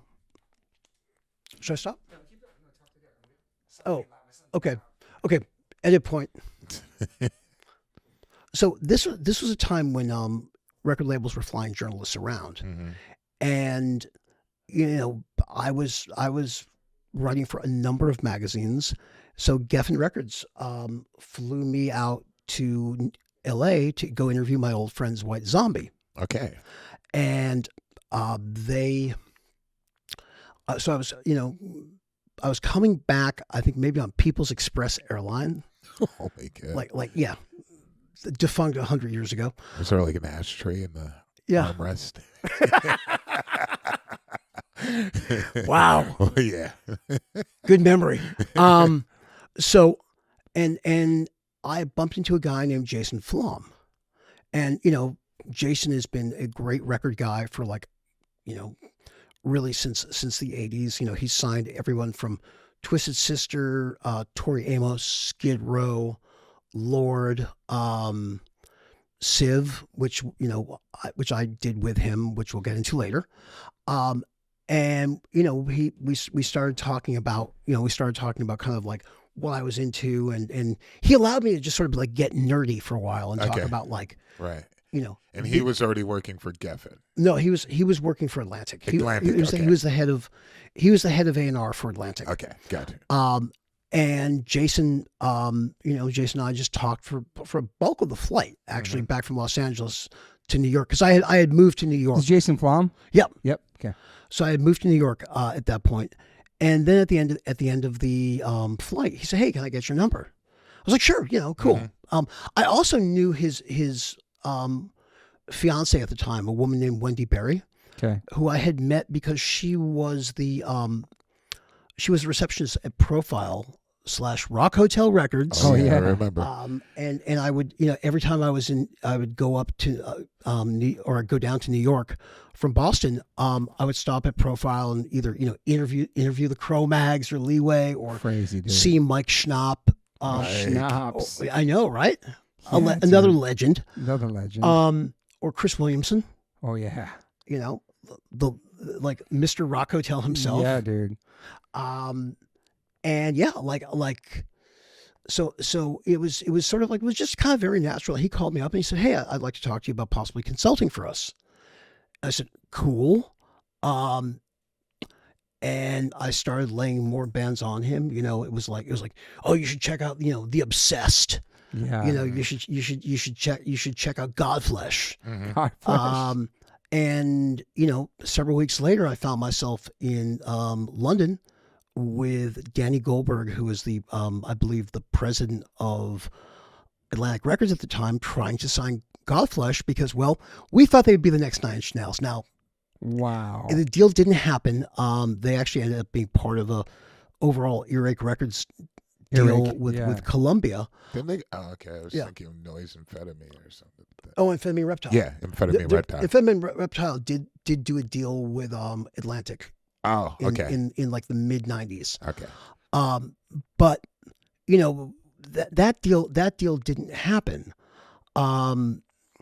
Now, just to sidestep, at the time I was also starting to like go to A&R meetings, and I think one of the peak moments of my career happened very early on, which was I was in a couple of meetings with Ahmet Ertegun. Okay. Ahmet Ertegun, signed rock and roll, like he the Stones, Zeppelin, Aretha Franklin. Damn. Like, wow. he was there and lived to tell the tale and several more tales. Wow. Yeah. And it was interesting, like having the perspective of somebody who is like that venerated. Yeah. I remember there was an A&R meeting moment where Tom Carolyn, who was the A&R guy who signed the Stone Temple Pilots, Damn. Brought up a band called the Snapdragons, and Yeah, he was, so Ahmet goes, "Well, what do you think this can do?" And Tom said, "I don't know, 50,000 on the first record just to build it." And Ahmet looked at him, and this shows you like how vital the record industry was at the time. He goes, "I wipe my ass with 50,000 records." Now we pray for that kind of stuff. Oh, totally. That's huge now. Yeah. But it was a real moment of like, okay, there's stakes, but there's also possibilities. Yeah. So just coming back to after the Godflesh trip, I had brought up another band called Jawbox. Yep, that's your first. And that was my first signing. Yeah. And that happened, largely because of a relationship I had with Jay Robbins. Jay Robbins, yeah, great producer too. Great producer, great artist, band, yeah. Great human being. Yeah. Who I had met when he was in Government Issue. Yes. When my shitty bands played with Government Issue. And like it just like an enormous artist, in the early 90s. Yeah. When he started Jawbox, an enormous artist now. Yeah. And is Jawbox still playing? Is it a different band? Jawbox still around? Yeah, Okay. Jawbox will do the occasional show here and there, the occasional festival. Yeah. He was just here opening for Sunny Day Real Estate with the Jay Robbins band. Ah, Which cool. Jay Robbins music sounds like Jay Robbins music. Yeah. So it's all sort of an extension of what he was doing initially in Jawbox. That's cool. With different people and different influences. Yeah. But that was so I was able to go after Jawbox. What label were they on before that? They were on Discord. Oh wow. Yep. They got the blessing. Okay. They went to Ian. Yeah. Ian said, if you have to try this, try it. Yep. And I think Shudder to Think probably had the same conversation. Yeah. I had that with Gerwitz too. He said, Go try. Went to MCA. He's like, good. They can always come back here. Yeah. Give us a blessing. Yeah. So that was the first. That ended up being the first band I ever signed. Damn. And it was at the time. There were other labels like, I want to say Futurist, which was run by a guy named Steve Sinclair. Okay. Or Michael Goldstone. I remember that. He was in the bidding war with Rancid. Right. He dyed his hair and stuff for Rancid. He's crazy bidding war. He's another long-standing legend. Yeah, dude. And he was going after Jawbox too. And somehow I got it. Look what happened. How'd they do on there? Critically and within their scene. Yeah. Triple platinum. Okay. Wow. That's good. Sales wise, see the Ahmet Erdogan conversation. Okay. No, they probably sold 40,000 records at the time. Yeah. But the records that they did, and I worked on A&R 2 records with them. Yeah. Which for me, not knowing what the hell I was doing, was an incredible learning experience. Mm-hmm. For Your Own Special Sweetheart and the self-titled Jawbox record are immense records. Yeah. I'm almost choke it up a little bit. Honored to have my name on those records. Yeah. And they still sound great. Those they still hit me with a lot of the same impact. Nice. Which to me, by the way, is like one of the biggest payoffs you can hope for. In doing this is like, did you? And I will liken this to doing a fanzine. I will, also say that this applies to kind of any art that any of us leave behind. Is we're claiming our space. Yeah. It's maybe a quest for some amount, or at least for me, is maybe a quest for like some kind of permanence. Mm-hmm. Leaving quote unquote legacy. Yeah. So when I walk into anywhere and hear a record that I was involved with, either 6 weeks before or 16 years before. Yeah. I'm just like, that's absolutely thrilling, and that's a huge part of the payoff. Mm. Yeah. Yeah. Did you have something to do with Stranger Than Fiction? Yep. Second band I ever signed was Bad Religion. So cool, man. And to the same label, to Atlantic? To Atlantic, yeah. Oh, I didn't know that. Okay. And that was with. Was there Lava or an imprint? Lava? Yeah, I mean that was Civ later on. That was Civ later on. Yeah. Okay.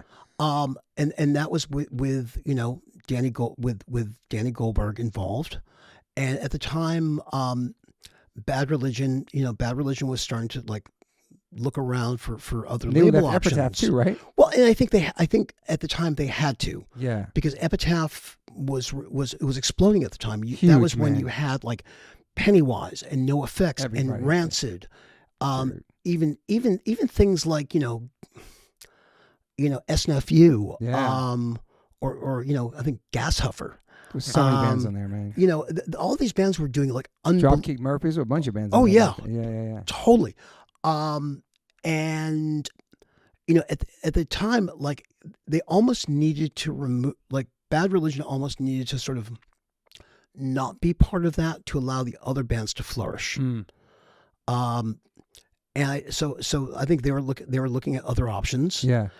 And look, working at a label at the time that was helmed by a guy who managed Sonic Youth, the Beastie Boys, Nirvana. Yeah. Where given, and I knew the Bad Religion guys. Yeah. I had known them from when they first started touring. To like I'd written about them. Like we were definitely in each other's orbit. So Yeah. it was almost a very natural thing that Happened. that signing. So Stranger Than Fiction. It's a big album. It was their first gold record. Wow. And I think it's now gone on to platinum plus. Yeah. Which is a huge accomplishment. Right. What was the big song? And there was a big single. Infected. Yeah. Yep. which You and me have a disease. Oh yeah, that's so catchy. Yeah, but also there was a redone version of 21st Century that's Digital right, Boy. Digital Boy. Yes, dude. And the song Stranger Than Fiction. Yeah. And again, like Bad Religion, another like great like iconoclastic band. Oh, Totally. Hands down, for sure. Like Greg and Brett, are the Lennon McCartney of punk. Totally. Like they they're both like brilliant songwriters. Yeah. And Max. they're both Max in the house. Maximus. Shut the door. Oh yeah, they're both geniuses, dude. Like Brett Gurewitz is. Yeah. Oh man, I can't say enough about Brett They're Gurewitz. both incredible songwriters. Yeah. And so I was involved with that record. I was involved with the Gray Race. The Gray Race. Which is the first record after Brett had left the band. Mm. And enter my old friend Brian Baker. That's right. Minor Threat, Dag Nasty, Meatmen, Junkyard. Junkyard was badass though. Yeah, like Junkyard Blues again. Yeah. Well, yeah, but did you ever see them live? Yeah. Because we talked We about just talked about it. I saw them open for Alice in Chains and Extreme Tour, I think it was. That's crazy. That was they were Rose Tattoo live. They were Motorhead live. But anyway, so they were looking for a guitar player. I want to say it was either going to come down to Frank Agnew from the Adolescents or Brian. And I remember being at what was probably Brian's second rehearsal with them. And he walked in and he just effortlessly played 25 songs back to back. Damn. And then of course in typical Brian fashion, he was like, I don't know if I know all those songs note for note. Yeah. But it sounded amazing. So Brian was in Junkyard at the time? No, at the time, Brian was working in a pool hall in rehearsal spot. Interesting. Here in LA. Respect. Yeah. So he he became like a sort of a big prominent part of Bad Religion, even though he was the new guy. Yeah. The Gray Race Legend. record, which was produced by Rick Ocasek from the Cars. Again, I'm lucky as shit, man. Like I get to stand on the shoulder of giants. Yeah. Has an energy and like again this guitar sound. He brought his guitar sound for sure. Yeah. Like you listen to that first song, the Gray Race. It could be like an amped up Dag Nasty song. Damn. So I was involved with that. That record did pretty well. And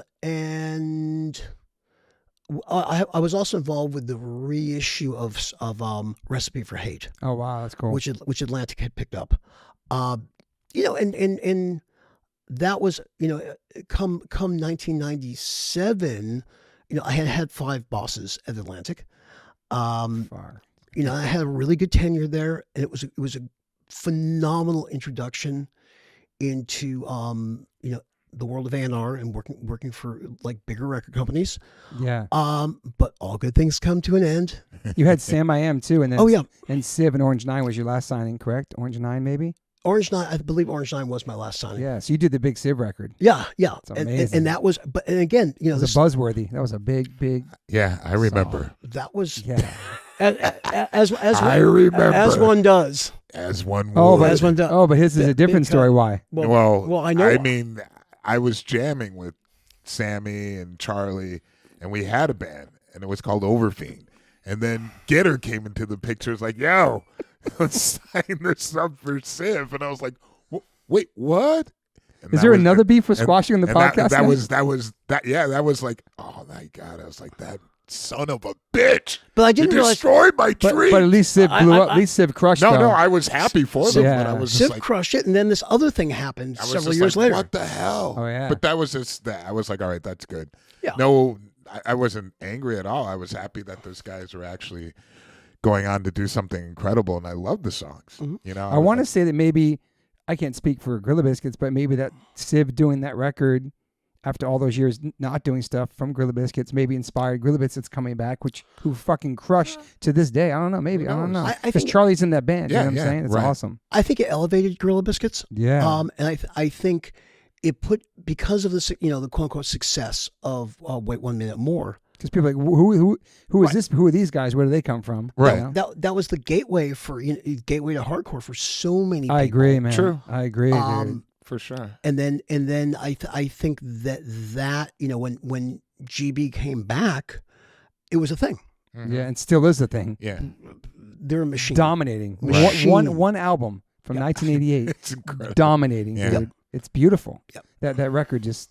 But yeah, Orange 9 too. I thought Orange 9, I thought for sure was like huge. I know. I loved everything about it. I loved, the roots of Orange 9. The players, each person was had their own characteristics, that were very style and everything. And I just thought it was great timing as well. Yeah. It was really that mixture of that groove, the element of being extremely heavy, lyrics like on point, very unique style. The everything about it was just like, oh, this is gonna be live performance. Live performance was the videos, over the top.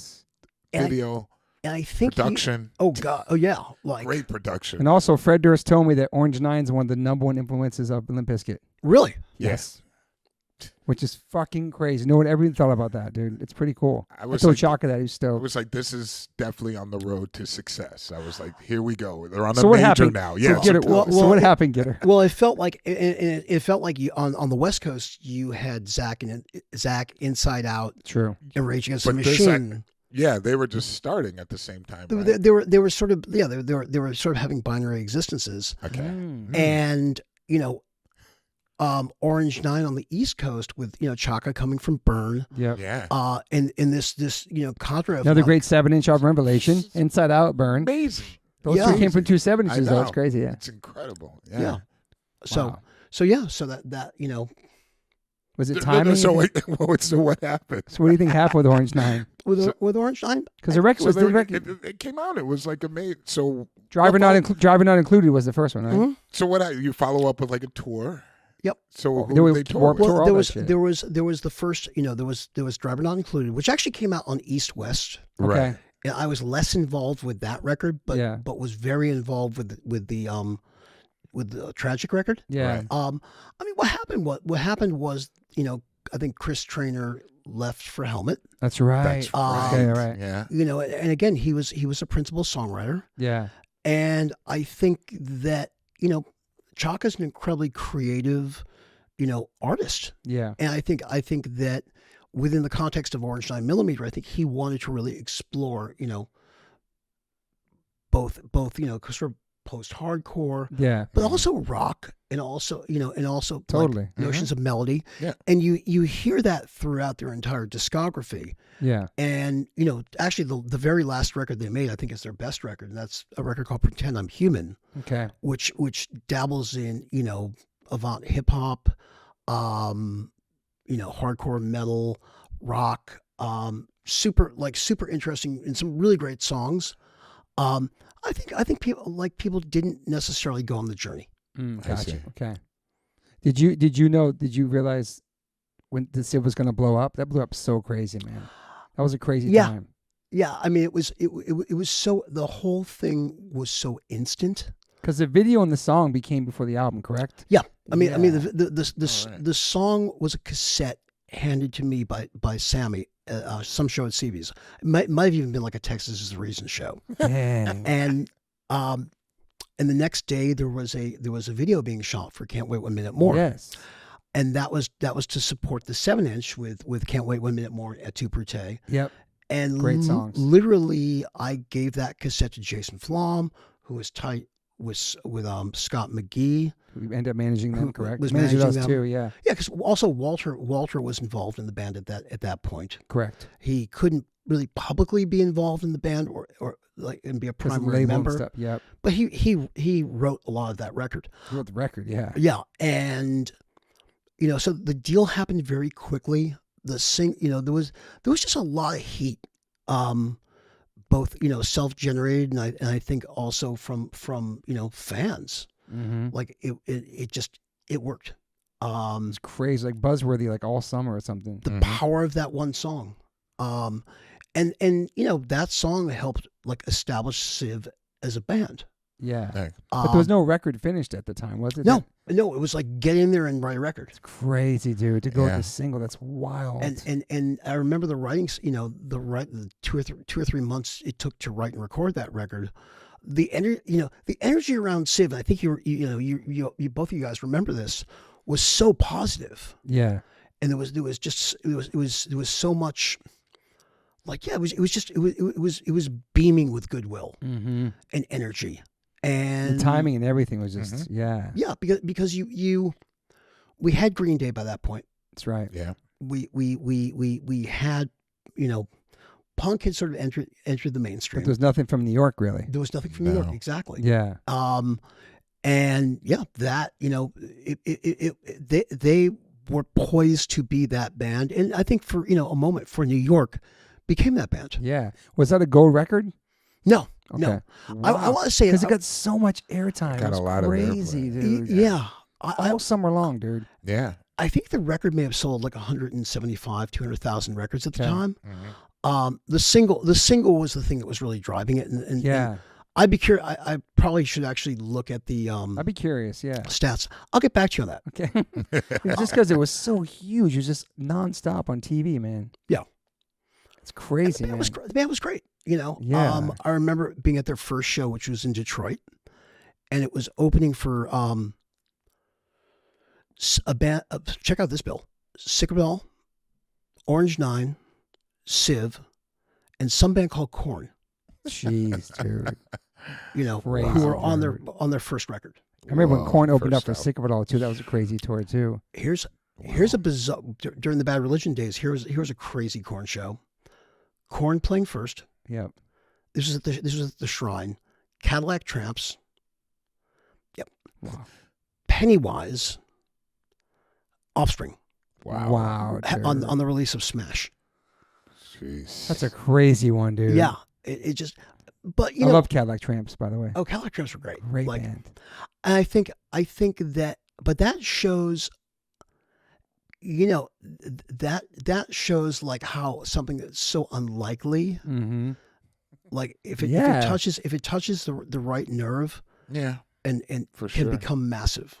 It's and crazy. and timing, yeah, like you're saying as well. I remember it's a seeing. combination of those. I remember being with a couple of shows with Korn opening for Sick of It All. I was like, "What is this music? Like, I never heard something like this before." And it just like after that tour, it's like boom, huge, dude. Aggressive. That was like the Warped Tour too. There's always one band on the Warped Tour that people like made fun of. They're like on like Then the they Flatbug, blew up. like Sugar Ray, Limp Bizkit, so many bands. And the next by the fall, they're like massive. Seven Dust, Katy Perry, Yes. Eminem was Black Eyed Eminem. I was on that Eminem. tour. Eminem, Yep. yeah. And Katy Perry was on the Warped Tour. That's Yeah. right. I mean, God, the Warped Tour was. I mean, I'm glad to see it's back this year. It's exciting. It's sold out with not one band announced. Yeah. Wow, that's incredible. It's No got way. Swear to God. Well, it became the zeitgeist. It became like the rite of passage. Yeah. If you're a kid, I mean, first it's very kid friendly. Totally. Kevin Lyman, really went above and beyond to make that the case. Yeah. And like it became the rite of passage for so many people. Yeah. Plenty of bands I deal with now, plenty of other people in the industry. Mm-hmm. Hey, what was your first show? Warped Tour. Yeah. It's so true, man. Interesting. As brutal as it was for bands and like the travel and waking up at 10 a.m. and see you might play at noon. You find out the next day what time you play. Doesn't matter how big your band is. But the exposure was all like the free Warped Tour compilations given out, the Epitaph ones, the Fat Records ones. Like so many people found out about my band through those compilations. It was such a thing. The CD compilations, crazy. Yeah. Is Century Media or Roadrunner after Atlantic? Roadrunner. Man, So you signed some bands to Roadrunner, bro. yeah. Mike's got his own notes with him. I got my own notes. Mike's got his own notes. I love that you brought your notes, dude. Yeah, Take it it's down a lot because- to remember. I knew we were gonna get deep today. We're gonna go. We're gonna go. There might be a potty break in That's this. fine. We always take potty breaks. Fair enough. Yes. So basically, things came into an end at Atlantic in 1997. Was it a good ending or is it a surprise? Like, were they like, you're out of here, buddy? Thanks for your service. It was halfway expected. Okay. It was halfway. Especially it was with the halfway major, man. They expected. always go Yeah. through employees. It's crazy. But by the time I didn't know any better. Like part of I think part of any time you start anything young, you're you don't know what the guardrails are. Yeah. You don't know like, how it starts, how it ends, how it's supposed to be. So it was a little bit of a surprise. But in retrospect, completely made sense. You also got to remember, music had changed it again at that point. Mm-hmm. When I came on, it was the era. It was the post Nirvana, post Green Day era. By 96, 97, the landscape had completely changed. Right. Yeah. What is the vibe then? I can't remember the vibe because I'm in my hardcore.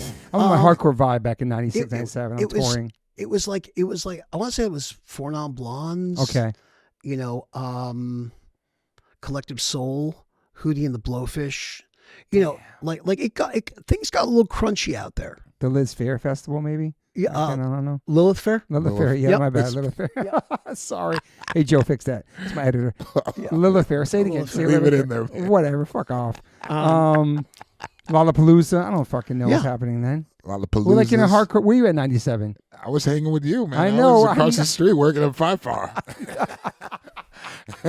And I was going to see at that point. At some point, I had gotten the Overfiend cassette by that point. Back to Yeah, Overfiend. Let's Overfiend. go. Yeah. You got to reissue that. Yeah. You got to reissue that. I don't Dude, know. what if dude, Sepultura about to retire. Right? Mike Gitter's going to re-sign you. What if you do like an Overfiend thing, bro? It never saw the light of day. Overfiend man. needs to be It born never again. saw the light of day. It never did, but So are those songs still great, you think? I don't know. In I this listened to time it. frame? I listened to it maybe a year ago or so. Is it And weird? it's interesting. You Yeah. know, I'm very hard on myself, so Yeah. And you've I've learned a lot, and I've you've been 20 years in Sepultura, dude. Your yeah. sound's way I different. mean, I changed a lot as well, but when you certain things are like good left in the past. you Yeah. know, it's No, exhume everything. Get it on vinyl. Put out 500 copies because I need it. Eddie Jordan Cooper will put it out. Jordan. Yeah. That'd be kind of sick, though. Yeah. Well, I think kids would be stoked to get something like that. Maybe put like a demo or something out at 7-inch or something. I don't know. I got to re-listen to it because it's always 20 changing. 20 years. Like in your mind, and people are changing, and your perception is. But it was the thing that also got you into Sepultura.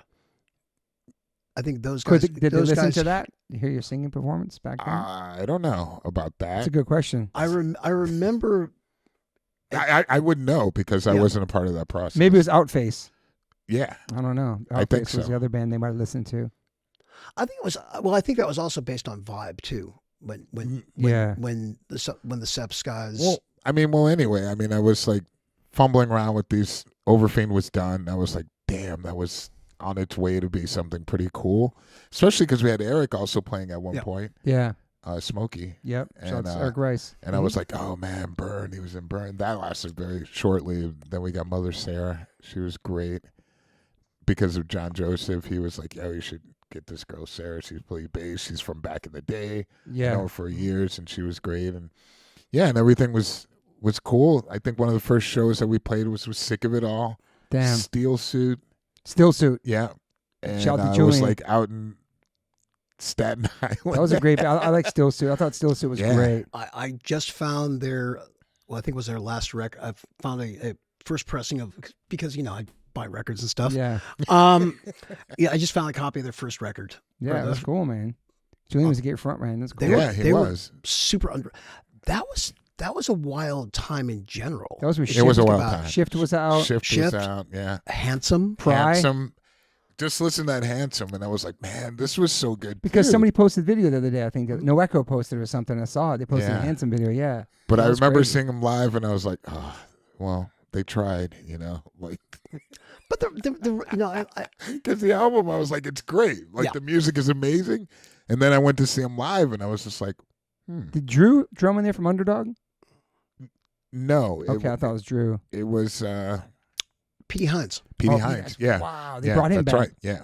Damn, they got him By the back way, on I there. can't remember what I ate for breakfast this morning. It's I okay. remember all of this. Yeah.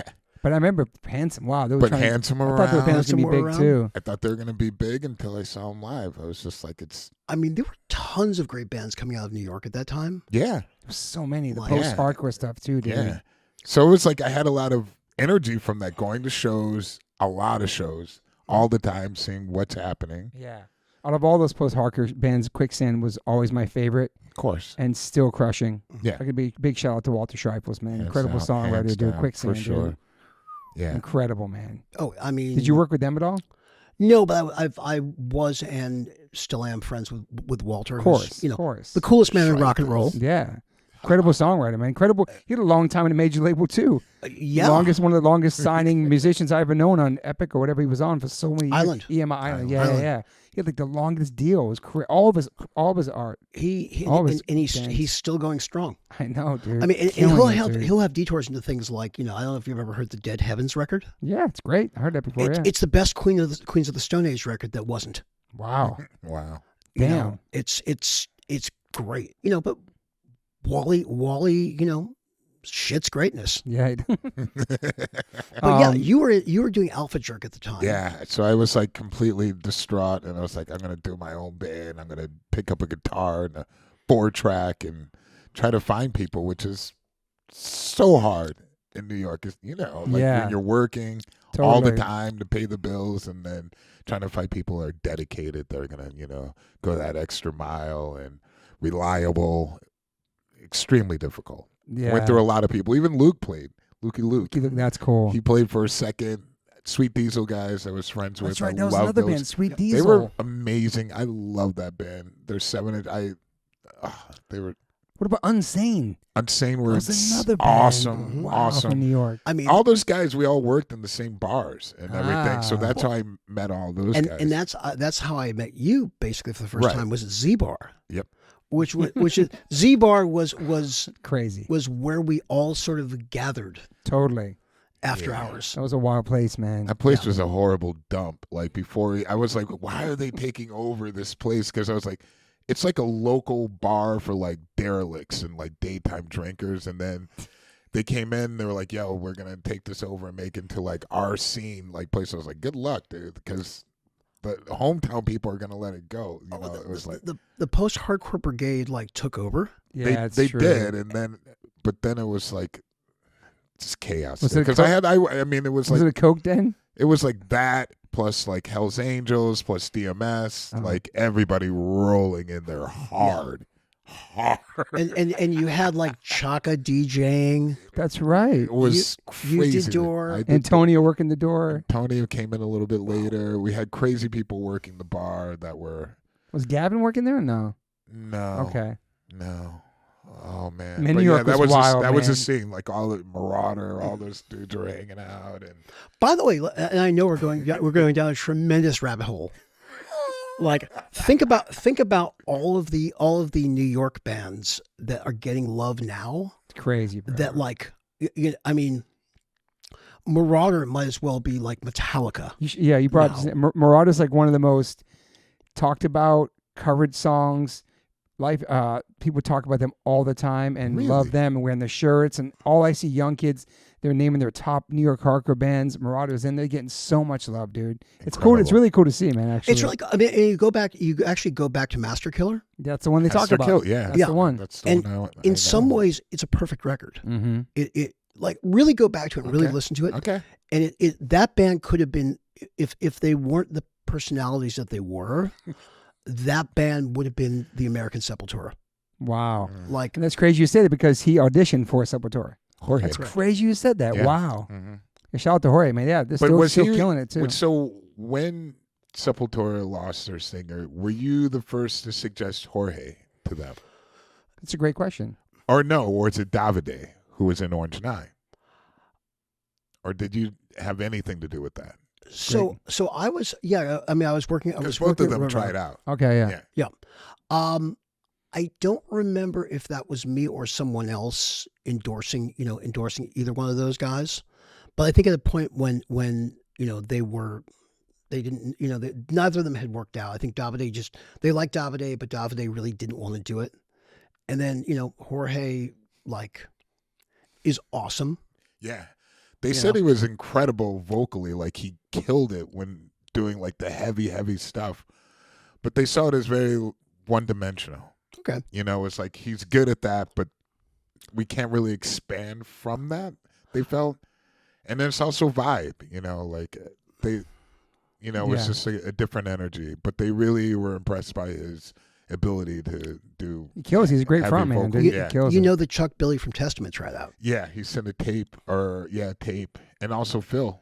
Phil Demo tried out? Yeah. Yeah, okay, I remember that. Was in, Phil from where? He was in Machine Head. Okay. Violence. Wow.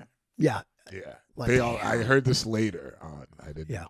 But it was funny because when they basically said that they felt like Jorge sort of like boxed them in, I was like, I know a guy, and he is one large, intimidating human being, handsome.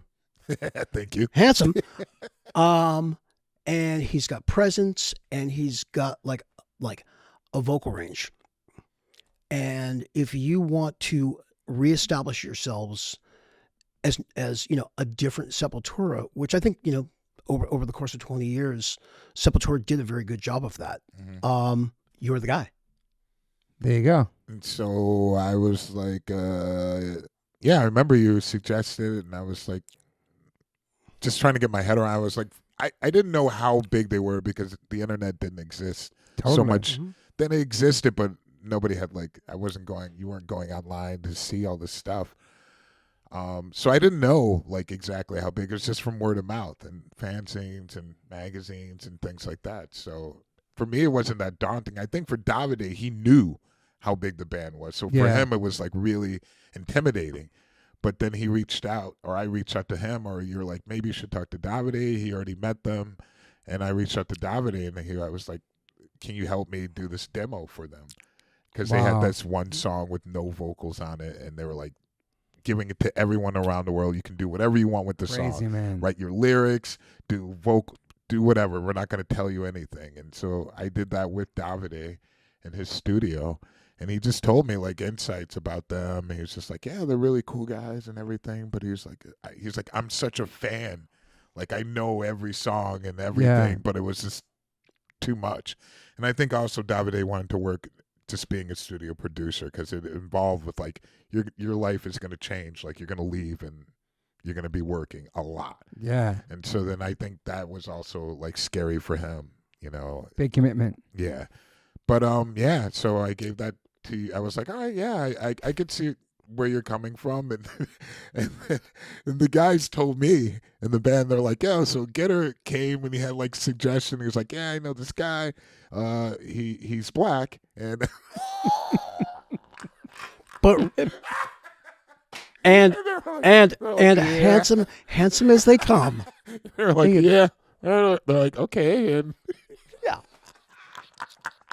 I think at that time, I mean, there weren't many black frontmen for like metal bands. Nah, like hell a no. lot. So No. it was like definitely. I don't Good know. point. Like, for me, I was coming from a hardcore scene, so I was just like, I didn't even cross my mind like thinking that I could have an impact on certain people in the scene in that metal scene. Totally. But I think it did. But also, Sure. I mean, just because they weren't used to seeing that. totally, yeah. Yeah. And that's what people have told me in other countries are just like very straightforward. And I definitely like to listen to people, and I don't have like a hateful thing like this dude's being racist or nothing like that. Because the person wasn't racist. They were just telling their experience like, I love metal. I've never seen a black person do metal singing. Yeah. And I was like, wow, that's okay. I believe it. You think Derrick was one of the first to kind of set it off with that? Derrick was, you think? I mean, yes. I also think, well, I mean, There's one with Seven Dust around after that. Or they were around back then. I'm not Yeah, sure. but it's a different style. Yeah. not in extreme metal was a lot less inclusive. Yeah. Yeah. But I think, you know, that spoke to Sepultura's sense of inclusiveness Totally. and their multiculturalism. Yeah. You know, which goes back to, you know, Beneath the Remains. Totally. But you were seeing this, but how was it working at the label, having people at the label not believe in what you were saying? I mean, that's what a good A&R guy needs. You know, that's part of the Sisyphusian, you know, struggle. Sisyphus is a character that was pushing the stone up the hill. If Okay. you guys didn't know. Thanks, Derrick. Mythology. Thanks, Mike Gitter. Okay, I used a big word. That keeps coming back down. So wait, so Gitter has signed Sepultura with you in the band? Yes. Oh, Well, shit, okay. I didn't. They were No. The band was signed. Okay. The band was already signed. Roadrunner. Many albums No, already. I was shipping. I worked in the room, so I was Right. shipping all those records out. Right. Yeah, so I So knew that- how big. It was Yeah. like, at their top of like Roots was like the last album before I joined. Beneath the Remains, is Arise, all that shit. All that was Okay. I there. worked So it those was like records. for Roadrunner, it was a big deal. Like Yes. The band was like, okay, they were invested in finding a singer. I felt that was identical to the last singer, or close to it, as close as possible, not to change that structure. And how many records did you do on Roadrunner, Sepultura? 2. Okay, cool. Yeah. Because the contract was probably one of the worst in music history of signing like. Gitter didn't do that. One. No, it was like the original 20 years contract that they before. signed before they could barely speak English. Was like completely Damn. unfair. It was definitely, it was a very long contract. Yeah, like mean, the one 11 thing- 9 albums contract or 11. Wow. Yeah. It was a bunch of records. Yeah. The one thing I will say, and I think this speaks to. No, go on. I'm Okay. sorry. No, God bless. I think it speaks to Roadrunner as an entity, is they broke a lot of bands, and granted, it was a lot of bands, and this it was a lot of bands who had signed contracts that were like maybe unfavorable or perceived as unfavorable at the time. Yeah, right. But keep in mind, and I think Roadrunner is a special moment in label history. Totally. True. I agree. It's for a metal and hard rock label, it's kind of the Camelot moment where it'll never be replicated. And there were some careers that came out of it. No doubt. Seps, Fear Factory. Yeah, dude. Slipknot. Slipknot. Yep. Glassjaw. Yes. Was yes. Hatebreed on there? Hate for a record. Yeah, you got the record. Yeah, you did that one. Yeah. Turnstile's on there now? Yeah.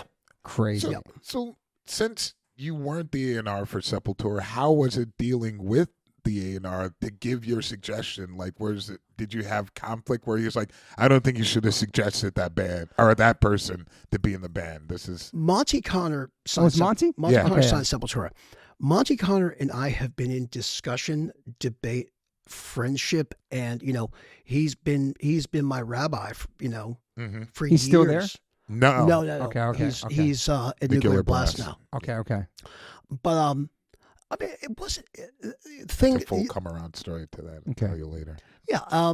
There was definitely a level of there was kind of an in-house competition between the two factions. And I think at the time Monty felt that he could not fairly oversee both. And I was also I've known the Sepultura guys since they played their first American show. Mm-hmm. As a and this is sort of the through line that is my life. Yeah. I interviewed them, Beneath the Remains and Arise. I remember being in the studio with them, actually for the Arise record, Damn. which is In Florida. yep Florida. at Crazy, Morse dude. Morse Sound. So I had known them and we were friends. And, like Igor was a hardcore head. Totally. So when that came, I think Monty basically asked if I could handle it and oversee it, and by that point, Against was done. I mean, that was a fair Against was like this just wonderfully angry moment. Mm-hmm. I think it's one of the most underrated records in the Sepultura catalog. Mm-hmm. Then we made Nation, Mm-hmm. which I think Nation is a really special record. It's a sprawling record. Mm-hmm. Probably has a couple too many guests. Because this record, it's got Yeah. Jamie Haypreed, Jello Biafra, Wow. Yeah. Apocalyptica. Apocalyptica, Dr. Israel, Dr. Jason Israel, Newsted. Jason Newsted. Damn. Yeah. So it had a lot of homies on the record. Yeah. Yeah. But I think there's some incredible songs on that record. Shepherd Ferry. Shepard Fairey did the You know, artwork. did the That's artwork. cool. I thought, Yeah. I was feeling like, okay, maybe they'll be excited about the label, once it came to the second album. But it just felt like, it was time to leave. We could actually have that option to leave. But I was just always curious, because I know that Monty wasn't set on that, having me in the band and being the A&R person for Sepultura, and then you suggesting, and having that go through. You were the guy. Like it was like on every level, from creatively, aesthetically, personality wise, visually, live. It was the best move that Sepultura could have made at that point. Mm-hmm. And awesome. Full circle now, it's like we ended up eventually going to Nuclear Blast. Monty was, along with the many other people working at Roadrunner, were let go. He ended up working at Nuclear Blast. With you guys? No. Okay. But in the U.S., because we signed Nuclear Blast like Europe, and but it's funny because he had this opinion, and it's great to see him now and be able to talk to him, like gentleman-like, and just totally. Be like, yeah, I remember you totally didn't want me in the band, and it's just like, and we can laugh about it now because he's at the show seeing what's happened since then. So it's just like, kudos to that, and he's happy for the band. He always wanted to see the band do well. But it's just great that to be able, like you said, to be able to talk like gentlemen. So, Mike just did. Yeah, it's amazing. Yeah, and it's an amazing feeling, and you could see that, these things may not be going so well, and at the time, but it's great to see it.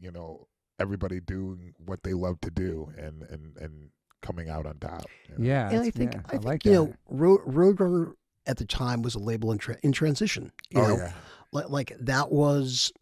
It went from being the Roadrunner of Sepultura, Fear Factory, Machine Head, probably Obituary and Deicide. Typo negative. Totally. To change, to basically entering a new chapter. Yeah. Killswitch Engage is the first one. Yep. Well, so you were the one, you signed Killswitch? Yes, I did. So that was something you turned me on to, too. It was funny because he was like, oh, you should check out this band. And he'd give me, I think it was a 7-inch when they were on, Ferret Records or something. Ferret Records, wow. Yeah, because Carl Severson, who ran Ferret Records, worked at Roadrunner. And he, he was always pretty generous in terms of sharing music. And he put that first... Killswitch Engage EP, so good, or self-titled album, on my desk. I heard it. I was like, "This is awesome. Yeah. This is Cro-Mags, Carcass, Integrity, all this music that I loved, sort of cooked up in one band with this incredibly emotional singer in Jesse Leach, and hints of melody." And that literally, I got so triggered off of that. And there were definitely people buzzing around them. That was followed by a 3-song demo that was just one of the best pre, signing to a record label demos I've ever heard. Damn. And that was the first thing you signed on Roadrunner? No, the first thing I signed on Roadrunner was a band called Both Worlds. You're on my list. Both Worlds was the first. El Nino, Misfits, Opeth, Cradle of Filth, Hatebreed, Megadeth. Wow, I didn't know Opeth. Is this the Misfits record? The one we toured with Sick of It All? What Misfits record is it? Famous Monsters. With Homeboy singing? Graves? Yeah. Yeah. Ooh. We did that tour, though. That was a crazy tour. Yeah. Before it, yeah. Okay. Well, that was a crazy tour. Sick of It All, H2O. That was Graves with appearances from... Mike Hideous of Empire Hideous, which is sort of like a New York area goth band. Okay. Zoli from Ignite, guesting in the Misfits. That's right. But back to the original thing. Okay. Both Worlds. Both Worlds. I remember that. Wow. Sang a song. I think. You did? Yeah. Yeah. I love that 10-inch. And Both Worlds is basically John Joseph fronting Leeway. Gotcha. And it was really there was a 10-inch that came out on Another Planet Records. It was great. Another Planet. Shout out to Fred from Another Planet, man. Yeah. Another great label, completely. dude. Another great label. So Monty had been looking at that. I heard a demo that they had done, and he's like, "You want to do it?" I was like, "Yeah, let's do it." Monty and I also work collaboratively. Over the years, there's a bunch of records, be it even the first Trivium record I have a credit on. It's pretty big. And again, like, we talk all the time. We correspond all the time. So we're still in each other's lives, and still, having the same conversation that we had, as younger men. So both worlds. Then what was up after that? And both worlds, both worlds was like, could have been a really cool next chapter, for JJ. True. But I think, he wanted to do other things. I think he wanted to work on screenplays. He wanted to write. So that one didn't totally work out.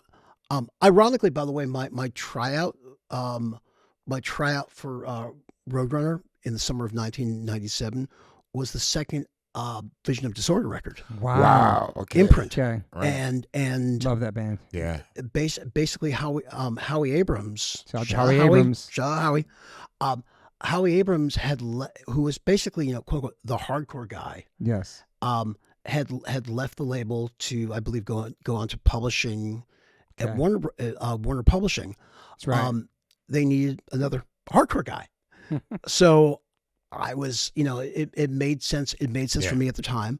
They were like, "Hey, would you, sort of oversee the making of, you're a semi-experienced A&R guy. Would you oversee the making of the VOD record, the second VOD record?" I was like, "Yeah." And the record that came out of that, which was produced by Dave Sardi, of Bark Market, he would later predict. God, what were some of the?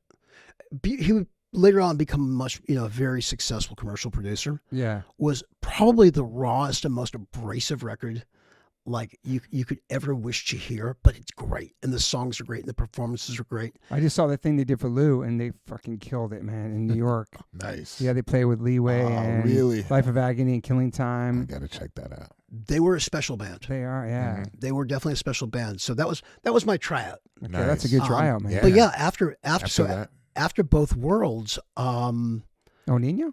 Misfits. Misfits was next, came yeah. next. That was a pretty decent record, right? Did pretty well.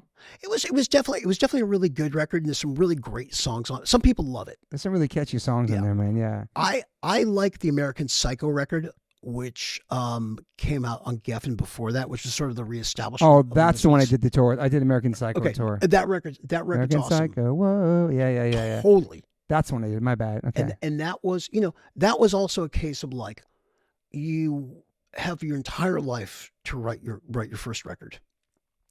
And for, the guys in the Misfits who weren't Glenn Danzig, that was their first, that was effectively their first record. Damn. Minus Christ the Conqueror. Mm. Which that's a other rabbit hole. Yeah. But yeah, they so they had made that first record. The second record was like a little bit more pieced together. Yeah. But there's some great songs. I know people who love that record. It might have been some people's first Misfits record. Who knows? Absolutely. I mean, there's Yeah. people like Danny from Cradle of Filth. That's his favorite Misfits record. Damn. Wow. Okay. That's cool. Including like including the old stuff. Right. And you'd signed Cradle of Filth, correct? Yes. Yeah. You did. Yeah.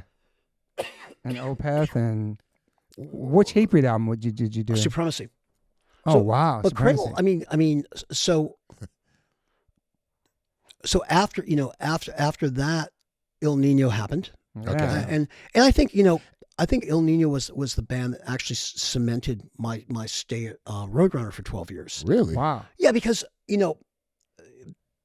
I think that at the time, Case was looking for bigger numbers. Case, the owner of I remember Label, that guy's name, Case. was looking for like bigger numbers, bigger results. I think at the time he had experimented in the hardcore scene, and there were definitely some results from it and definitely some success stories. But by and large, he wanted to sell more records. Yeah. Actually, after the Misfits was Earth Crisis. What? I didn't realize you're on there. Yeah. It makes sense because we did that tour with Earth Crisis VOD. It was all Roadrunner bands. Oh, shit. Okay. It was awesome. Which Earth Crisis record was that? Breed the Killers. Oh, yeah. Wow. Which to me is like the underrated. It's underrated. It's a great record. Yeah. I remember It's, that record. it's just riffs, and the guitar sound on that record is immense. Thank you, Andy Sneap, producer extraordinaire, now guitar player extraordinaire in Judas Priest. Wow. Oh my God! I didn't put 2 and 2 together. Yeah, Andy, that's insane. incredible. Andy plays in Priest. Good for him. That's sick. Now I can talk to him about Earth Crisis. I never imagined you put those 2 together. Oh my God! That's sick. And that record was great. I also worked on Madball, Look My Way. Oh shit! Okay. Yep, It's a great record as well. Madball was great. Madball was like one of the most professional and like easy bands to work with I've ever worked with. It's awesome. Nice. That's awesome. So That's a great record too, man. That's where the groove. I think where the groove really came in for Madball. Right. And what would you think Roadrunner was like your most successful thing that you signed? Like the album that sold the most, that had the most popularity, that Killswitch Engage. Wow, nice. No question. Okay. Like literally they were to a certain degree right band, right time. Mm-hmm. I think I think that at the time nu metal had sort of like hit its critical mass. Yeah. What was the name of the album? Alive or Just Breathing. And they make this monster record that just brought back the riff, that brought back like there was just this intensity and just like sense of great songwriting. Yeah. On that record, and I think that record actually really shifted like what the paradigm was for American metal at the time. It didn't work out with Jesse at that point, and he was singing that. That was the last album before he left. That was the second record and the last album before he left. Okay. Enter Howard Jones. Right. Yeah. One of the most capable, just talented, singers I've ever worked with. And Howard, I think helped propel them into a much bigger place. I think with Howard, who's a fantastic singer. Yeah. Mm-hmm. Oh yeah. Did he come from another band? Yeah, he came from a band called Blood Has Been Shed. Okay. And Blood Has Been Shed. Yeah. Blood Has Been Shed is sort of like, imagine Dillinger Escape Plan on steroids. Okay. And what I mean steroids like really large muscles. Okay. And like they were just insanely heavy, insanely mathy. Yeah. Particularly on the last record, Spirals. Okay. And yeah, but Howard came in, he had this incredible voice that almost made them like a great like rock band with a severe metal influence. Mm-hmm. And I think it allowed them to make a stake for for things commercially. Yeah.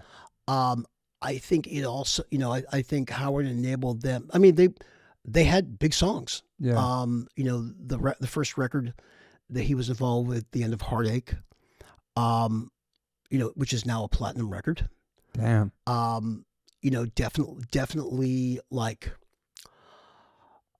made an incredible dent in sort of the label, sort of like the what was called like the new wave of American heavy metal. Yeah. The follow up to that, the follow up record to that, As Daylight Dies, like another great set of like very memorable, very very passionate songs, and really so that Killswitch Engage really sort of was my really was like the thing I'm probably most known for. Gotcha. in my tenure at Roadrunner. But there was also like the thing I'm like really proud of is there were some other bands I worked with that had varying levels of success that were extremely important. Glassjaw. Oh, great band. Shit, I know you worked with them. Yeah, Glassjaw was a band that like existed almost without context, which like there was nothing like them. Which sort of led to like a sort of question of like the label understanding them. Yeah. And I with the help of Ross Robinson, who had a label deal at the time post Slipknot. Yeah. I was able to sign them through there, and the record that we made, Everything You Ever Want to Know About Silence, incredibly important record. Yeah. There were other bands like 3 Inches of Blood who were not as successful, but I think this, sort of like this true metal, like there's definitely this true metal sort of revival that's happened over the past 15 years. They were sort of ground zero for that. Cradle of Filth, a band I loved and they still were love. pretty big. I mean, when you signed them, they were already had some notoriety. They had quite a bit of notoriety, Yeah. and then I worked on the record that got that won them a Grammy nomination. That's that amazing. actually had commercial success, and that was the Nymphetamine record. Yeah, I mean the record I worked on with them, the Nymphetamine record, it's a great English metal record. Yeah. And I did 3 records with them. Opeth. What album? I didn't know this. Ghost Reveries and Watershed. Oh, I got my name on those records. That's sick. And Watershed, the thing I know that's fantastic about that is, there's a little detour. I think there's people say to me, what define A&R? Like, what do you do? And I think and it's really sort of like it's sort of a catch-all. There's the great thing about doing A&R is it's a complete immersion into different just different kinds of people, different kinds of relationships. Yeah. Like no one band is the same as the other. No one record making process is the same as the other. So you learn a lot about like human nature. You learn a lot about group dynamics. And there's records that you're heavily involved with, and there's records where you just get the fuck out of the way, and you say, please get my name right in the credits, 2 T's, and that's and you're good. And Opeth, I ain't got shit to say to Michael Ackerfeld. yeah, He's genius. Damn. He's incredible. So it was an honor to be involved with them. I also worked with Megadeth for a couple I records. was going to say that Megadeth. Yeah. How was that working with them? It was cool. There were definitely moments where Mustaine and I, particularly early on, I think we butted heads a little bit. And the secret, I think the secret to working to any band like that is be honest, be as kind as you can be. Yeah. Because the person you're dealing with is infinitely smarter and more experienced and more canny than you are. Yeah. And he can see right through you. So don't bullshit. Yeah. And I'm and Dave and I did end up having a very good relationship. That's cool. We made 2 records that I think are both really strong records in Megadeth's catalog. Yeah. And that was United Abominations and Endgame, which actually got nominated for a Grammy. Awesome, man. And yeah, I mean that was Megadeth, between the music and between just sort of good decisions that they made for themselves, back in arenas. Yeah. What was the last band you signed to Roadrunner? Mutiny Within. Okay. Okay. I don't know that band. Mutiny Within. We both were like, I like how he said it too. yeah. I was like, Mutiny Within was a great band that was sort of like they were technical, they were they were a mixture of like tech metal, power metal, metalcore, fantastic lead singer, a guy named Chris Clancy. And it should have, that was a band that should have and just didn't, Yeah. for whatever reason. It was interesting because I had signed Dragon Force right before that, and that was an enormous success. Yeah. And so it was sort of like Dragon Force meets Killswitch Engage. Okay. right. And they still exist as a band. They still put out Nice. out music. But yeah, that didn't connect. Right. Sometimes you have those though. Yeah, no, it's inevitable. Totally. Yeah. I'm lucky as hell. I've the thing I'm proudest of my run, doing A&R, is that there's a lot of great music with a lot of integrity, a lot of honesty, and some great artists I've worked with. Yeah. Yeah, no doubt. It's those relationships, those friendships, and being part of somebody's career, Oh, yeah. in a positive way. Right. And how did it end at Roadrunner? Like how? At that point, Roadrunner had gone through a couple sales. Uh-huh. They were sold to I believe Island/Universal. Mm-hmm. They were bought back. They were sold to Warner's. I think that there was sort of a call from above to sort of take a real look at what A&R was doing. And after 12 years of being there, Damn. it was time to go. Right. No gold watch or anything. No, but they definitely honored my contract. Okay, nice. And it was I had some time off that I should have used more wisely and just relaxed a little bit more. Right. Yeah. Did you feel like with all the downloading and Spotify's and all this different stuff throughout the years of music, like affecting your job title or I don't know position? I don't know if it affected my job, but it affected the results. Mm. From the job. And the first week sound scans and all that stuff that was so important back then doesn't really matter anymore in a sense. I don't know. Yeah, I mean, it definitely had cannibalized it. It's a different, it's completely a different landscape now. Yeah. But I think the thing that's most important is great. It still comes down to great bands, great records, great music. No matter how it's released, be it physically, be it digitally, the common denominator is still the music. Totally. Yeah. I remember doing those sound scan sheets, and then my wife would turn them in on Tuesday night to get them by Wednesday to get the next week's sales. It was so important, especially on a major or whatever. We were selling CDs everywhere we went and tracking everything. It was just such a stressful thing. Yeah. It was so crazy. Yeah, we were achieving a metric that was super useful at the time. Totally. And changed. Yeah. Totally. Yeah. It's crazy. So you take some time off between Roadrunner and then Central Media? There was a few months off. Then I got an offer to go work for Century Media. A&R vice president? A&R. Yeah, okay. What's it from? So Century Media it started in Germany, right? With Marcus is his name? What was? No, Marcus Steiger. Yeah. Marcus Steiger was part of this gang of friends who. Okay, it started with a guy named Robert Kampf. Yeah, Robert. Who was very That's tight with Marcus Steiger. Okay, yeah. Robert, I was trying to think. And Robert, who's still been a friend of mine, for many years.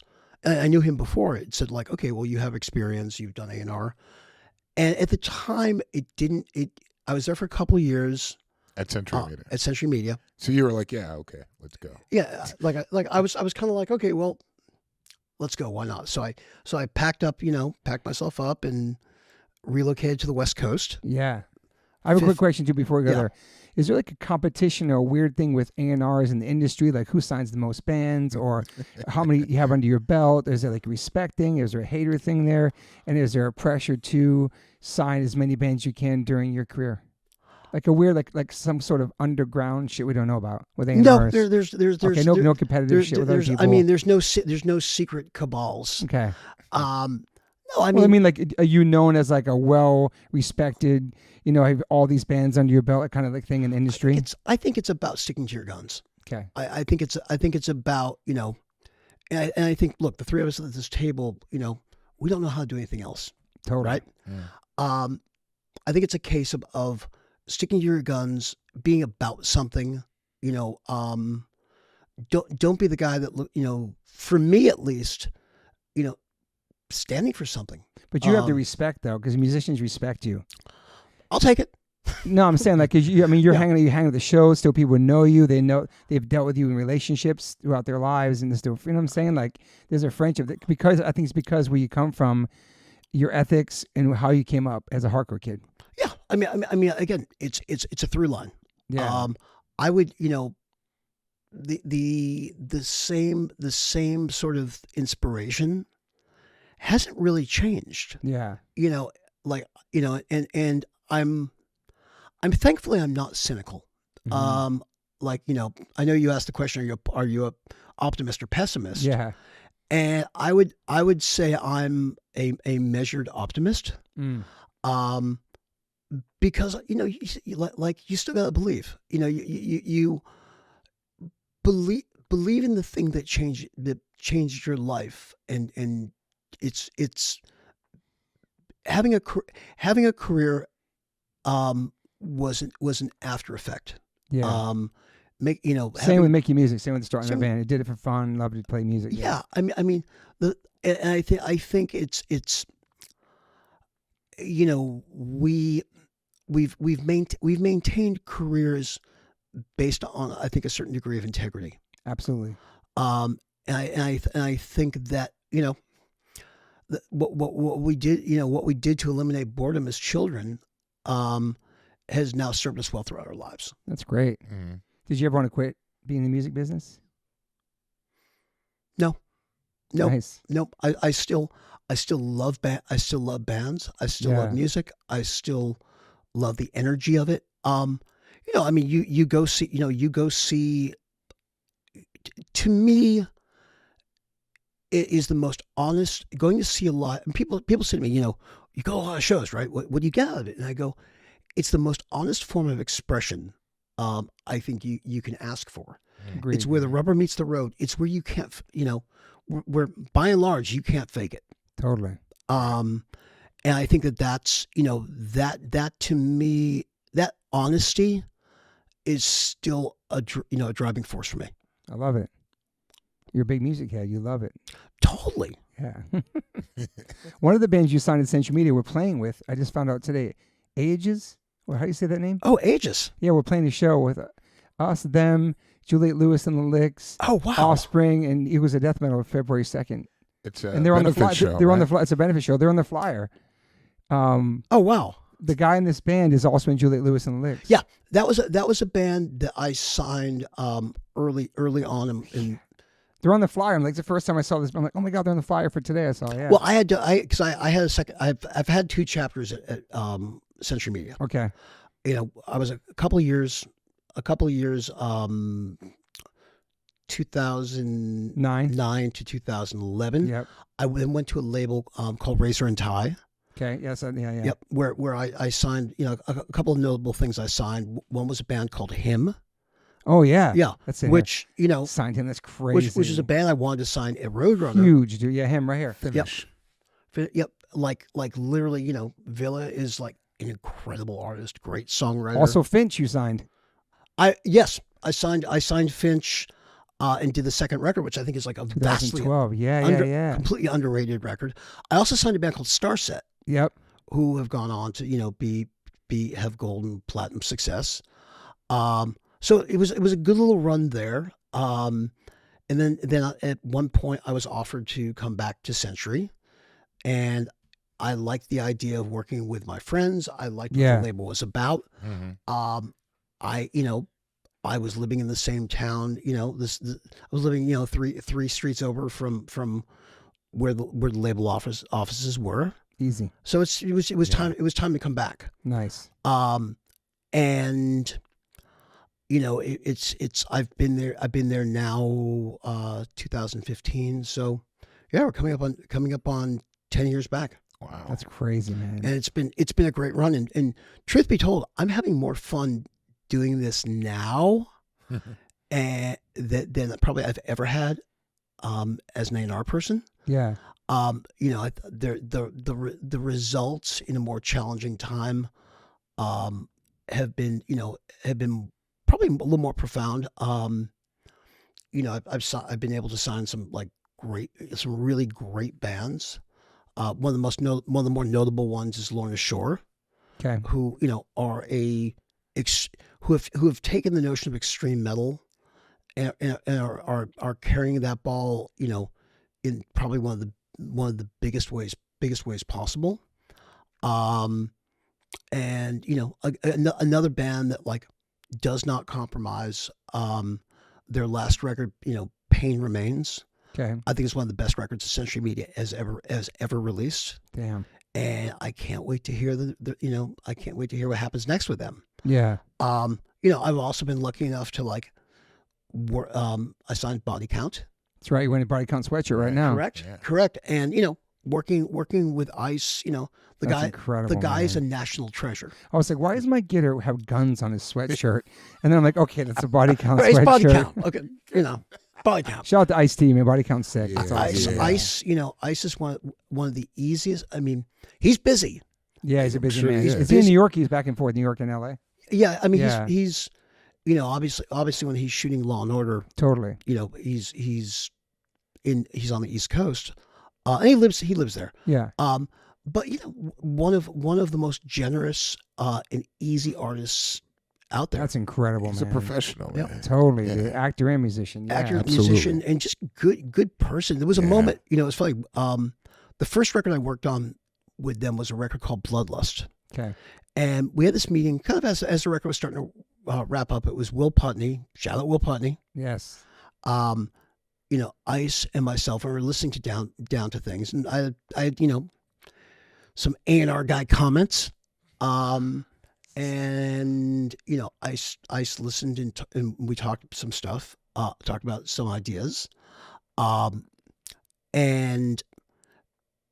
after that,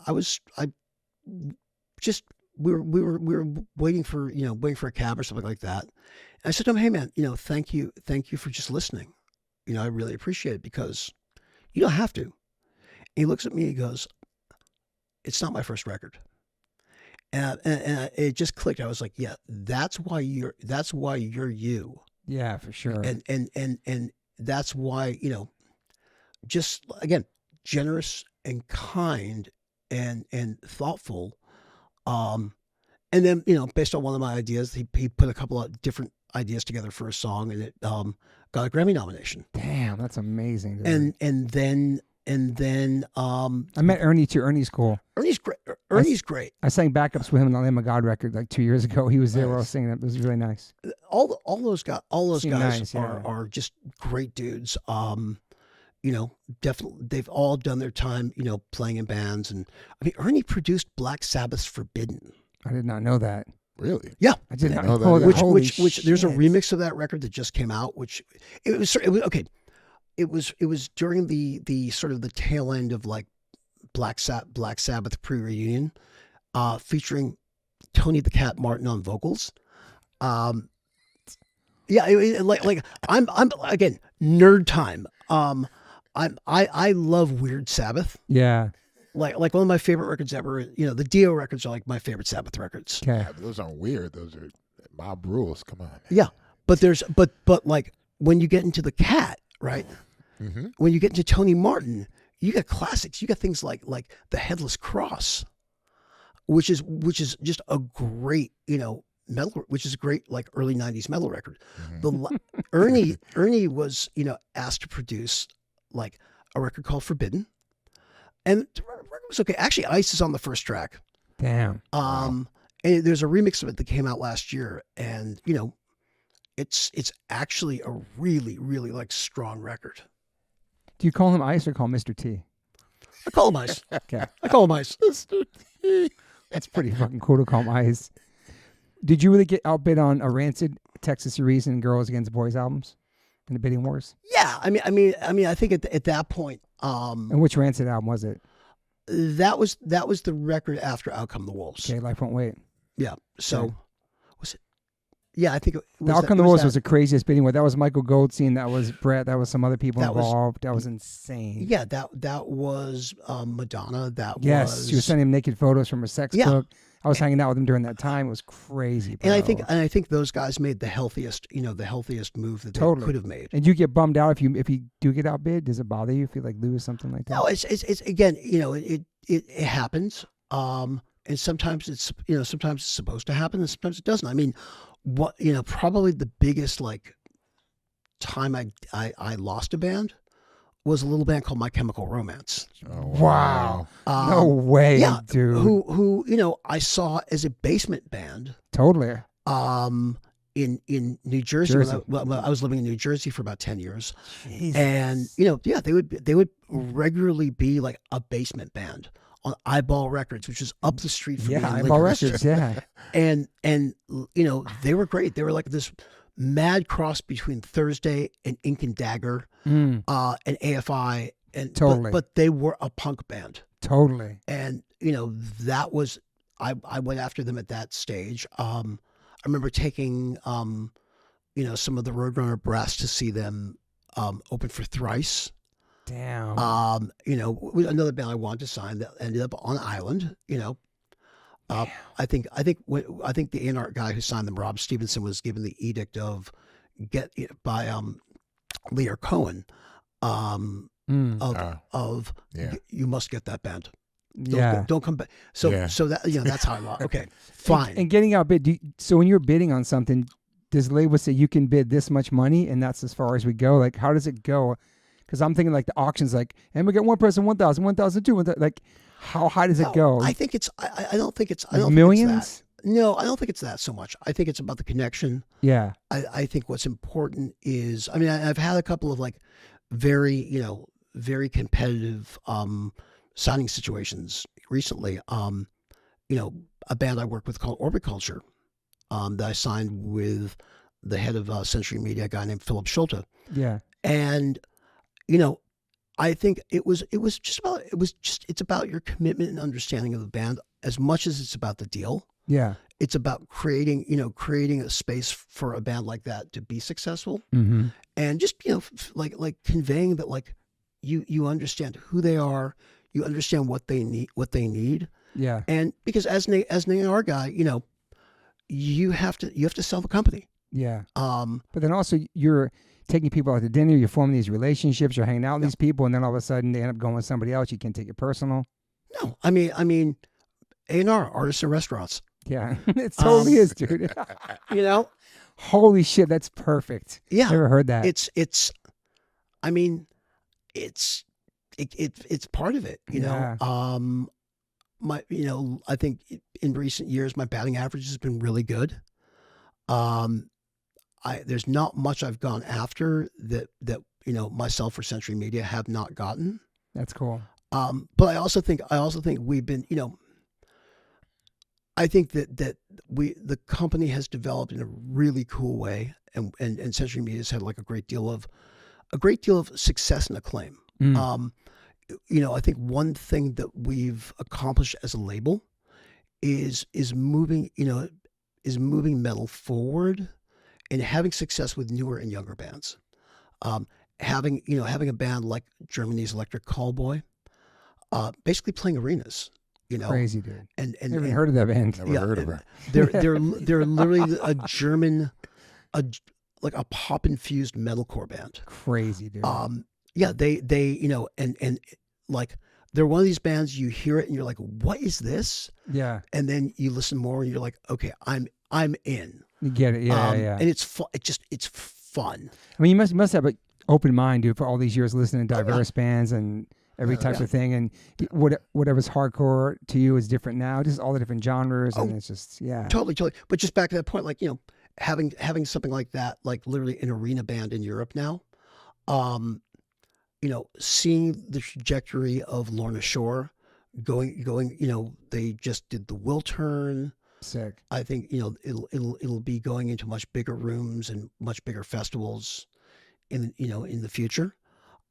We even have a band called Blood Incantation, and Blood Incantation is basically a progressive death metal band that is so literate in music, so literate in all forms of extreme metal, progressive rock.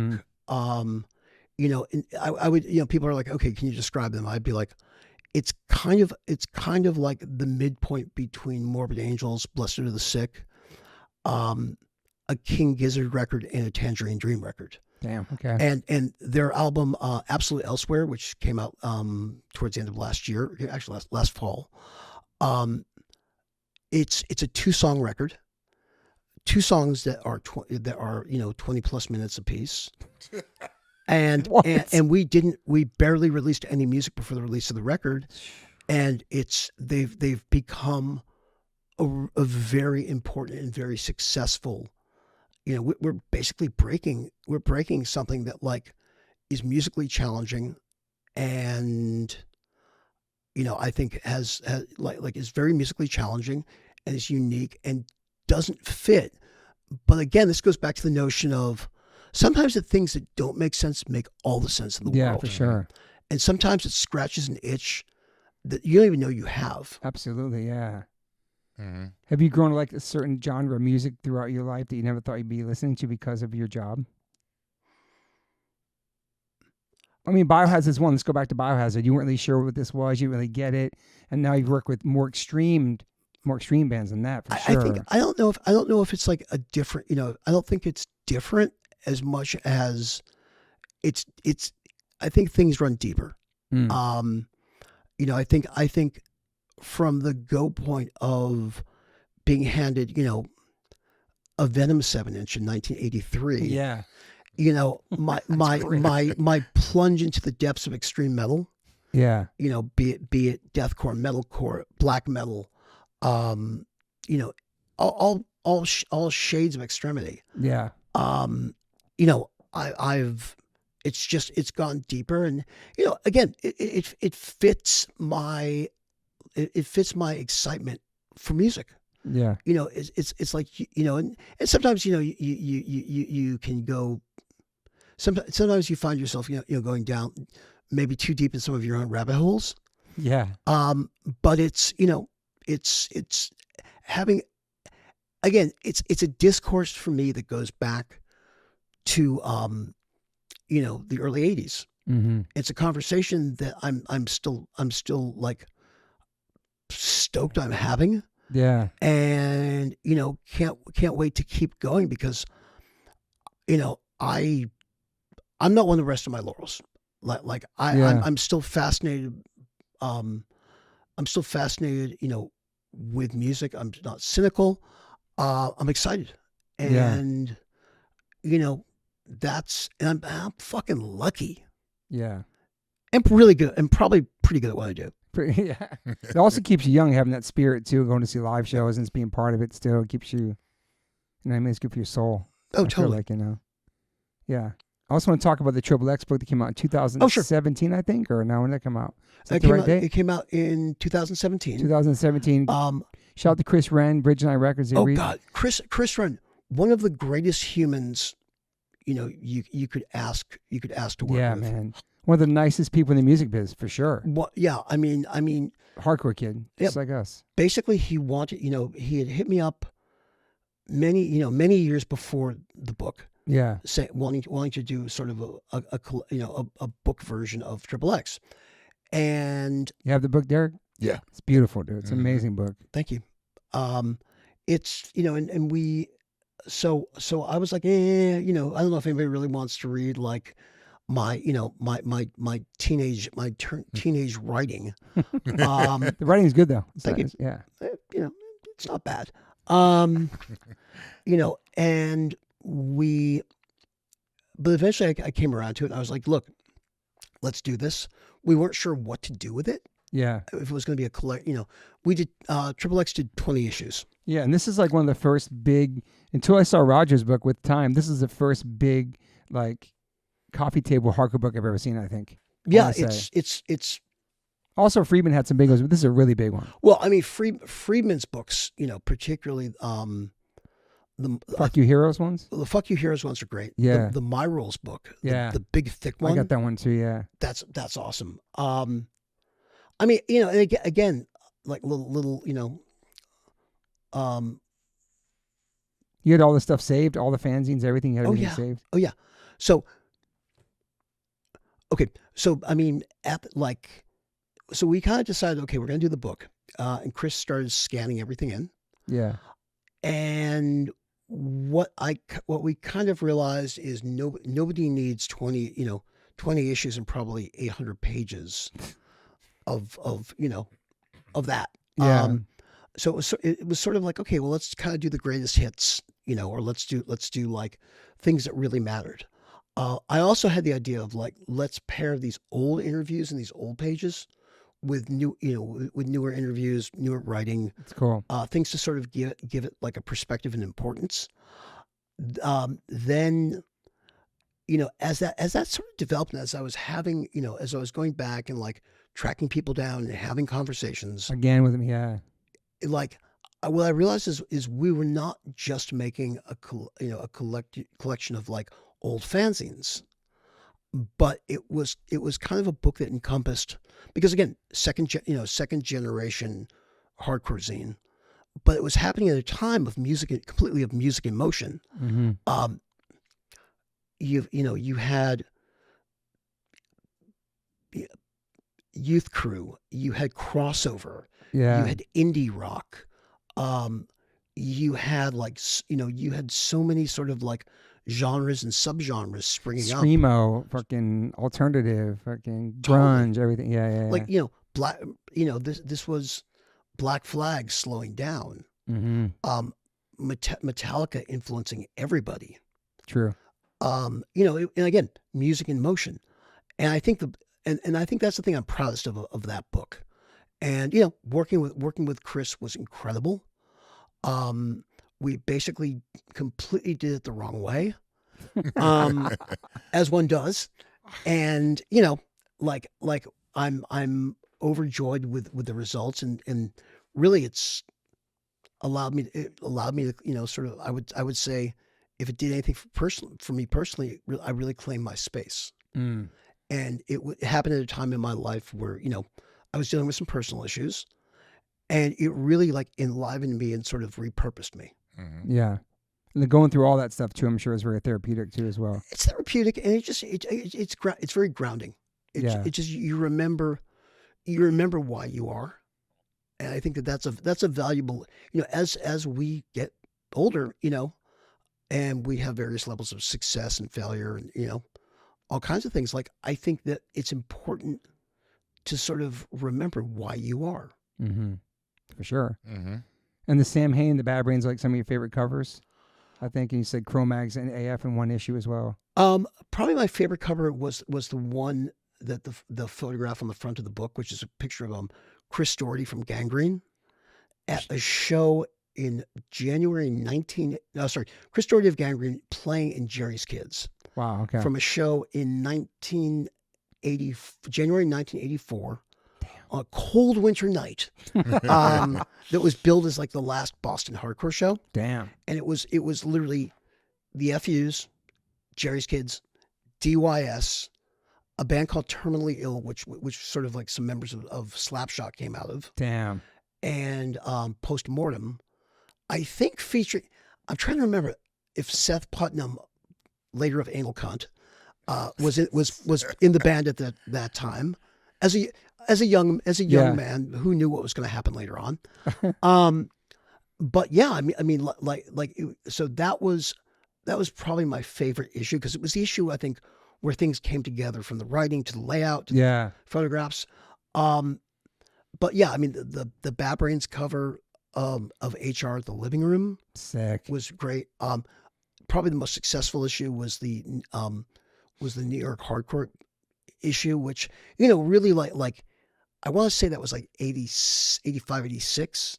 And it was featured both the Cro-Mags and the Agnostic Front. It's awesome. And it really hit like at a moment where things, where New York was taking over.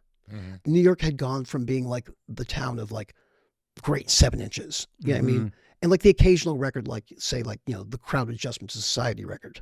Yeah. And all of a sudden, and obviously Victim in Pain, which is, which is like a landmark record. Yes. But it was a point when New York started taking over, when you got the Cro-Mags, when the Agnostic Front became a lot bigger, when you started seeing bands like Youth of Today, Crumbsuckers. Yeah. Just Leeway. Oh God, Leeway. Yeah. Rest in peace, Eddie. Yeah. Rest in peace, Eddie. Man. Yeah. I mean, just that city exploded at that point. It's crazy, man. Yeah. So I mean, that cover was super successful, and again, looking at the book, I'm proud of the work that went into the book. there's some things you wish you put in there. Like, oh, I missed it. I forgot to put it in there. Well, everybody wishes for 60 extra pages. Yeah. because so, the book was done over a period of 4 years. And there were over that period, there were definitely people we were trying to hunt down. Bruce Rhodes, who was a photographer in the Boston area, who documented, Minor Threat, the Misfits, all the way up through probably about 86, 87. And sort of disappeared. I finally was able to connect with him. Damn. There was something regarding the Beastie Boys he reached out to me about, how to, get in contact with their management or something like that. And he was like, yeah, I've got tons of stuff. And at that point, it was like, wow, that's a book unto itself. Yeah. And there's definitely some bands that I wish I probably added to the book.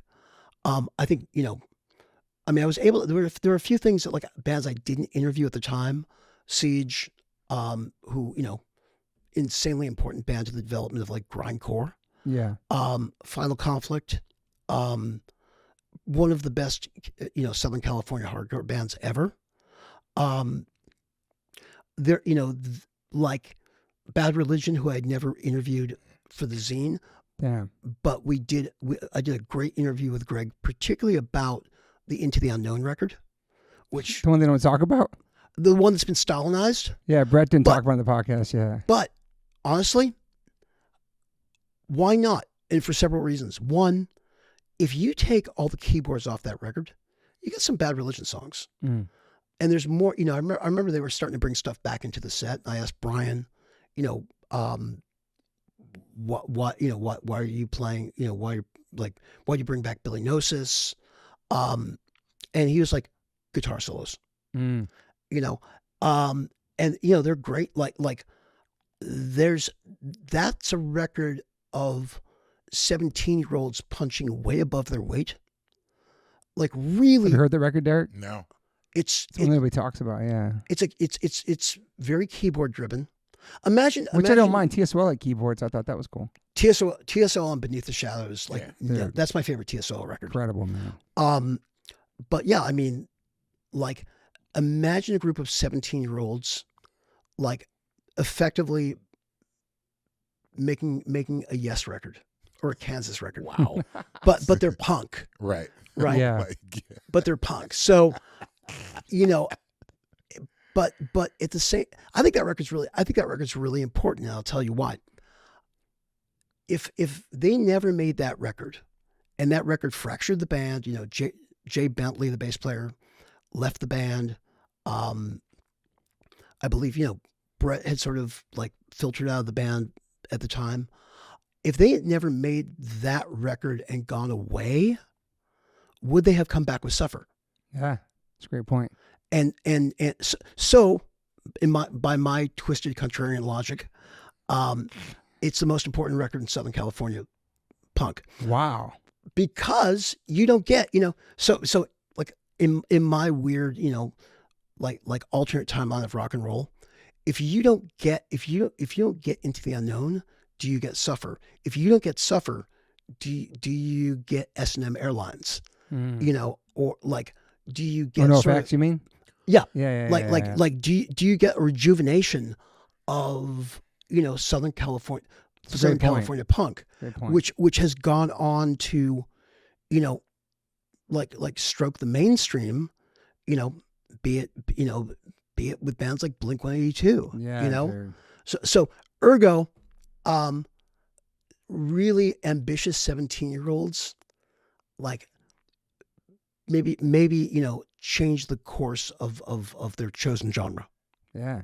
It's pretty crazy, man. Yeah. But yeah, I mean, also in the Triple X book, I should have probably included NoFX, because I think they're very, for a band that's widely recognized, their early days are underappreciated.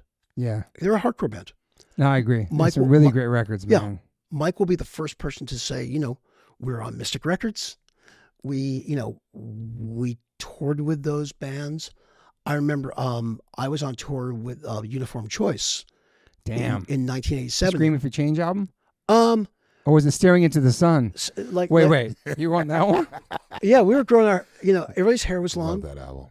You like Staring Into the Sun? Staring into the Sun too long. See, you know the song. And they did Mind Funk after that. I mean, kind of a different cause is a jam. See, there you go. There's songs on that record. Half that record's awesome. Mm-hmm. Screaming for Change is a fucking perfect album, dude. That is. And I didn't realize till I got older that it's like the West Coast Minor Threat. Yeah. Like the way his voice and song titles, 100%. And it's like, damn. But then the record right after that was like completely different. Completely. Yeah. By the way, I love. So anyway, we had a show with NoFX. By the way, we all had long hair. It was like I looked like a Black Flag roadie at that point. Damn. And rightfully so.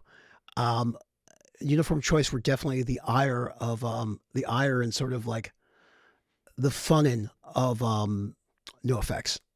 Okay. Wow. Okay. And like it was a very funny moment that I still laugh about. Wow. Like they were like, of course, because NoFX, bumping into, straight edge, straight edge jocks. Yeah. From SoCal, we're like, okay, we're gonna poke some fun. I remember them covered straight edge too. NoFX. Oh, totally. Yeah. Yeah. I mean, damn. So I think NoFX is probably something that's like an important band that's kind of missing. And they were touring in the 80s too. They've been touring for many, many years, man. Oh, yeah. Rusty's been opening up for them like mid 80s or something back then. Like they've been grinding, man. Mm-hmm. Totally. So yeah. So I mean like I said, there's a few things that are missing from the book, but I think you can live with it. You're good with it.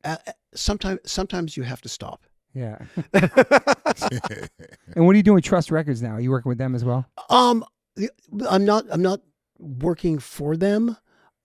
They asked me to write an oral history of 7 seconds. 7 seconds. I love that band. Yeah. That would be included in the three reissues they did. Yep.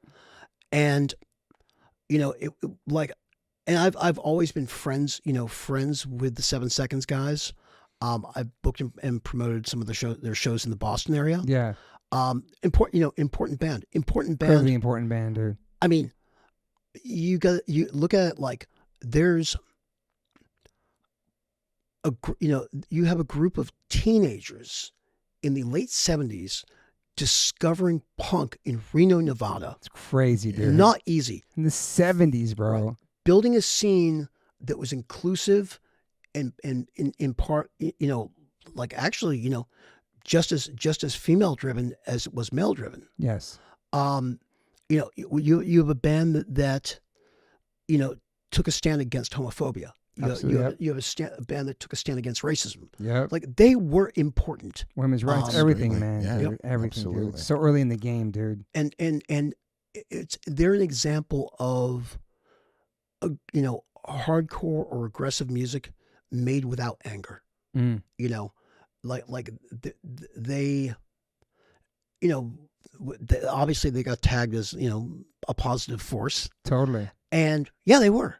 And totally were in my life mm-hmm. for sure, man. Yeah. So doing it, I did some liner notes, basically an oral history for the crew, for Walk Together, Rock Together. Ooh. And for the upcoming New Wind reissue. Yeah, it's exciting, man. It's cool. Again, like it was a way of connecting with old friends. Yeah. It was a way of like, I mean, it's in some ways like a super nerdy deep dive into those records. Yeah, and I'm sure he killed it though. Yeah. Thank you, Ian Mackay, for some really incredible insight. Oh man. On 2 of those records which he had a hand in producing or co-producing. Yep. And just the amount of detail and again, I think 7 Seconds doesn't get their due in a lot of ways. I agree, 100%. And dude. I think that's an important story to tell. I try to give it all I can all about them all the time, dude. Massive influence, man. They don't get the just due. And I talk about this too. That was like 40 years ago, maybe. Yeah. And like everything they sang about, people were fighting during Walk Together when they played it live. Man Enough to Care off New Wind. All these different amazing songs. I feel like everything they sang about is actually happening now. The diversity, the community, all the different bands, different female singers. I feel like the hardcore scene's thriving. I feel like everything they sang about is actually happening now. It's crazy. It's beautiful, man. I mean, hardcore now it's insane. Is probably the most inclusive space. Safe space. Safe space. It wasn't safe for a while for us. No. It wasn't safe going to shows. It was terrifying. And the whole thing was this: some people were escaping their violent upbringings in their homes. And they're going to these shows where they could be together with a bunch of weirdos because they were weirdos and misfits. Yeah. But then it became a place like, yo, I'm fucking scared to be here. Yeah. Like, I love this band, but is it worth going to the show and getting fucking stabbed or something? You know what I'm saying? Like, now it's diverse. It's incredible. Now it's inclusive, life affirming. It's beautiful, dude. I mean, there's always knuckleheads. Of course. There's definitely a lot less, though. A lot less, though. No comparison.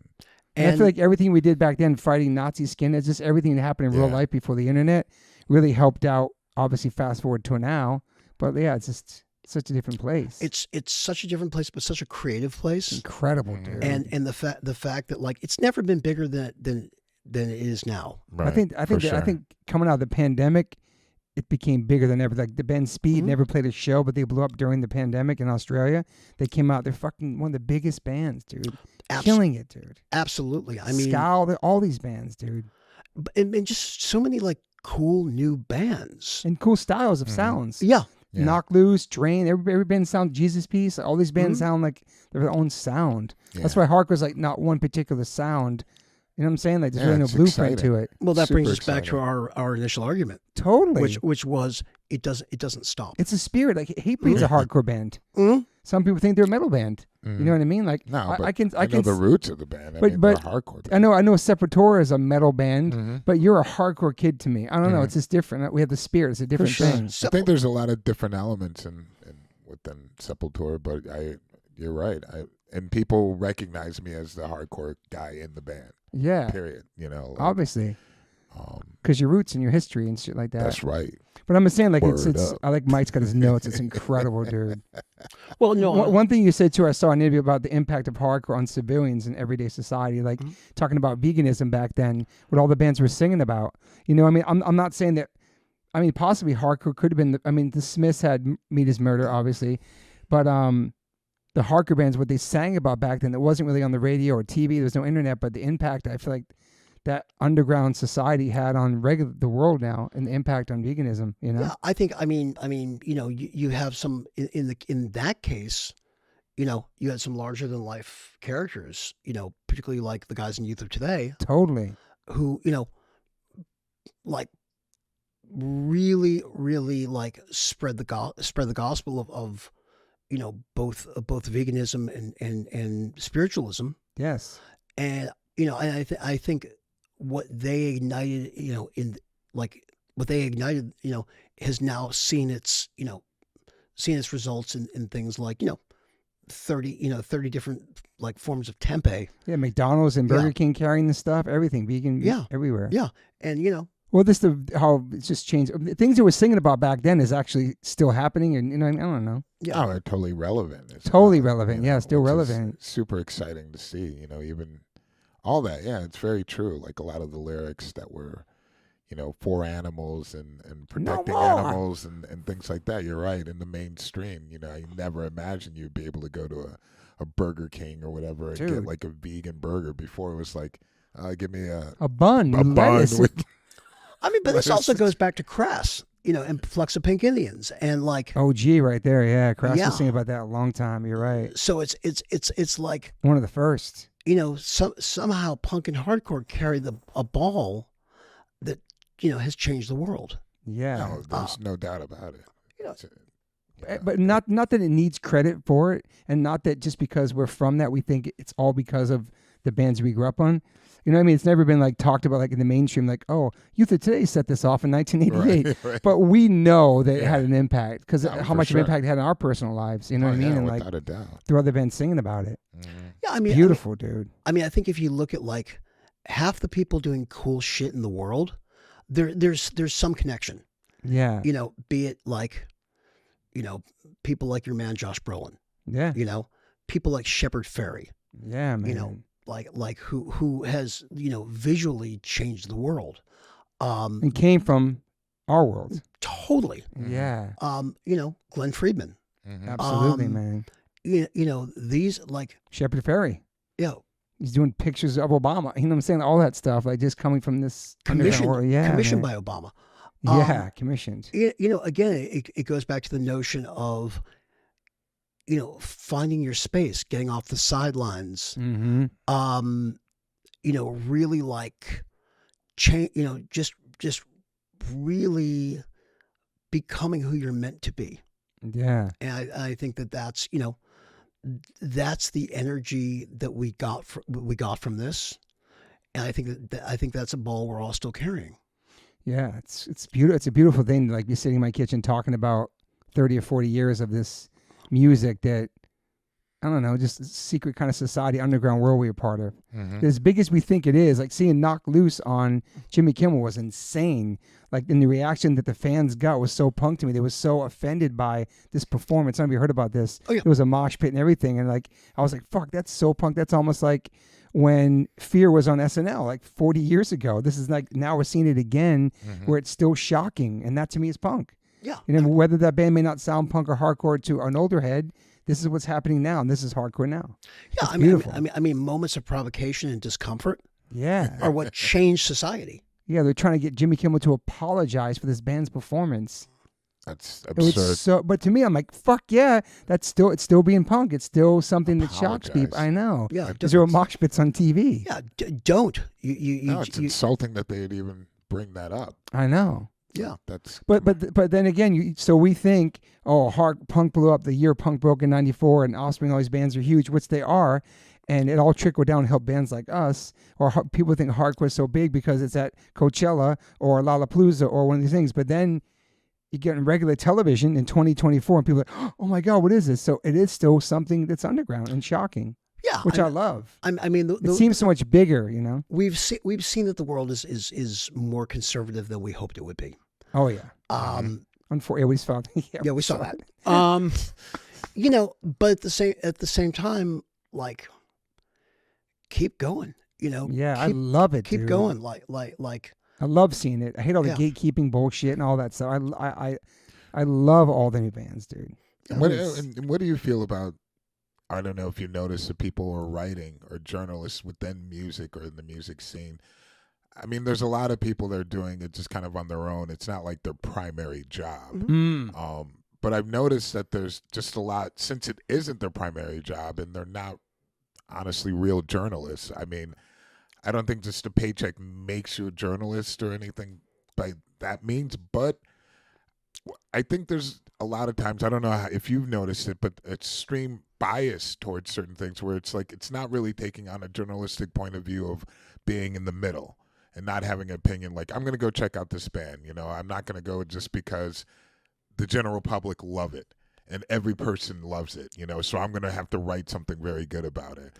How strong do you think that people are writing on their own initiative without the influence of the general public? Because it feels like a lot of times people are writing for the general public and what's popular at the moment. And it's kind of boring in the writing. Honestly, it's hard to take it seriously because they're just kind of following in a line, it seems to me. I don't know if you've noticed anything. It's the tower. I mean, I'll quote Ian. Okay. You know, he referred to it as the Tower of Babel, with Babel being Babel. You know, like because every person has a means of communication, doesn't mean we need every opinion. Exactly. But you know, at the same time, some good does come out of that. You know, it allows people, the barrier to entry for expression is a lot lower, and it's like anything, you know, like, don't hate the medium, love the message. Yeah, I like that. I also always had a weird thing with like music critics writing things about bands who never been in a band before. Unlike you've been in several bands, you've toured, you've been on stage, you've been behind it. You know what I'm saying? Like it always it's kind of like, why am I listening to what they think about my record? This person ever wrote a record or toured in a van or slept on the floor or wrote a song? How they have the right to review music to me? Those who don't become rock journalists. Yeah. Do you know what I'm saying? I always like, I was like, why don't let this critic bother me about a review about my album when they like, what the Courtney Mackay? What the fuck have you done? Right. I always think like that. And by the way, and sometimes A&R people. Yeah, no, exactly the same. Yeah, exactly. Yeah, I mean, what do you know? I mean, being in two shitty bands. Apology is a dope band, and you heard Apology as other band? No, I like it, man. It's got a DC. It's got a really DC vibe to it.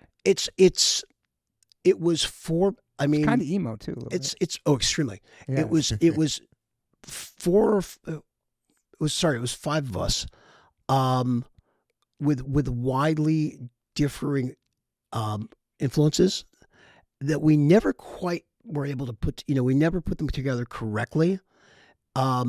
Basically, I had met a guy named Matt Baker, who was touring with a band called Justice League. Love Justice League, underrated band too. Very from Jersey. No, from California. SoCal. Yeah, they always tour with 7 Seconds. I saw them with 7 Seconds a bunch. They basically morphed into Chain of Strength. Quick side note story: the guitar player from that band or the singer was Max's music teacher in that kindergarten at Larchmont Charter on Fairfax. He was from that band Justice League. Wow, was it? It might have been Matt. It's Matt.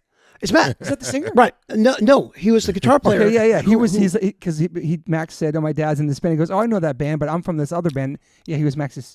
Okay, music teacher. He was in Apology with me. Because I met him when he was in Justice So you knew League. he was a teacher then?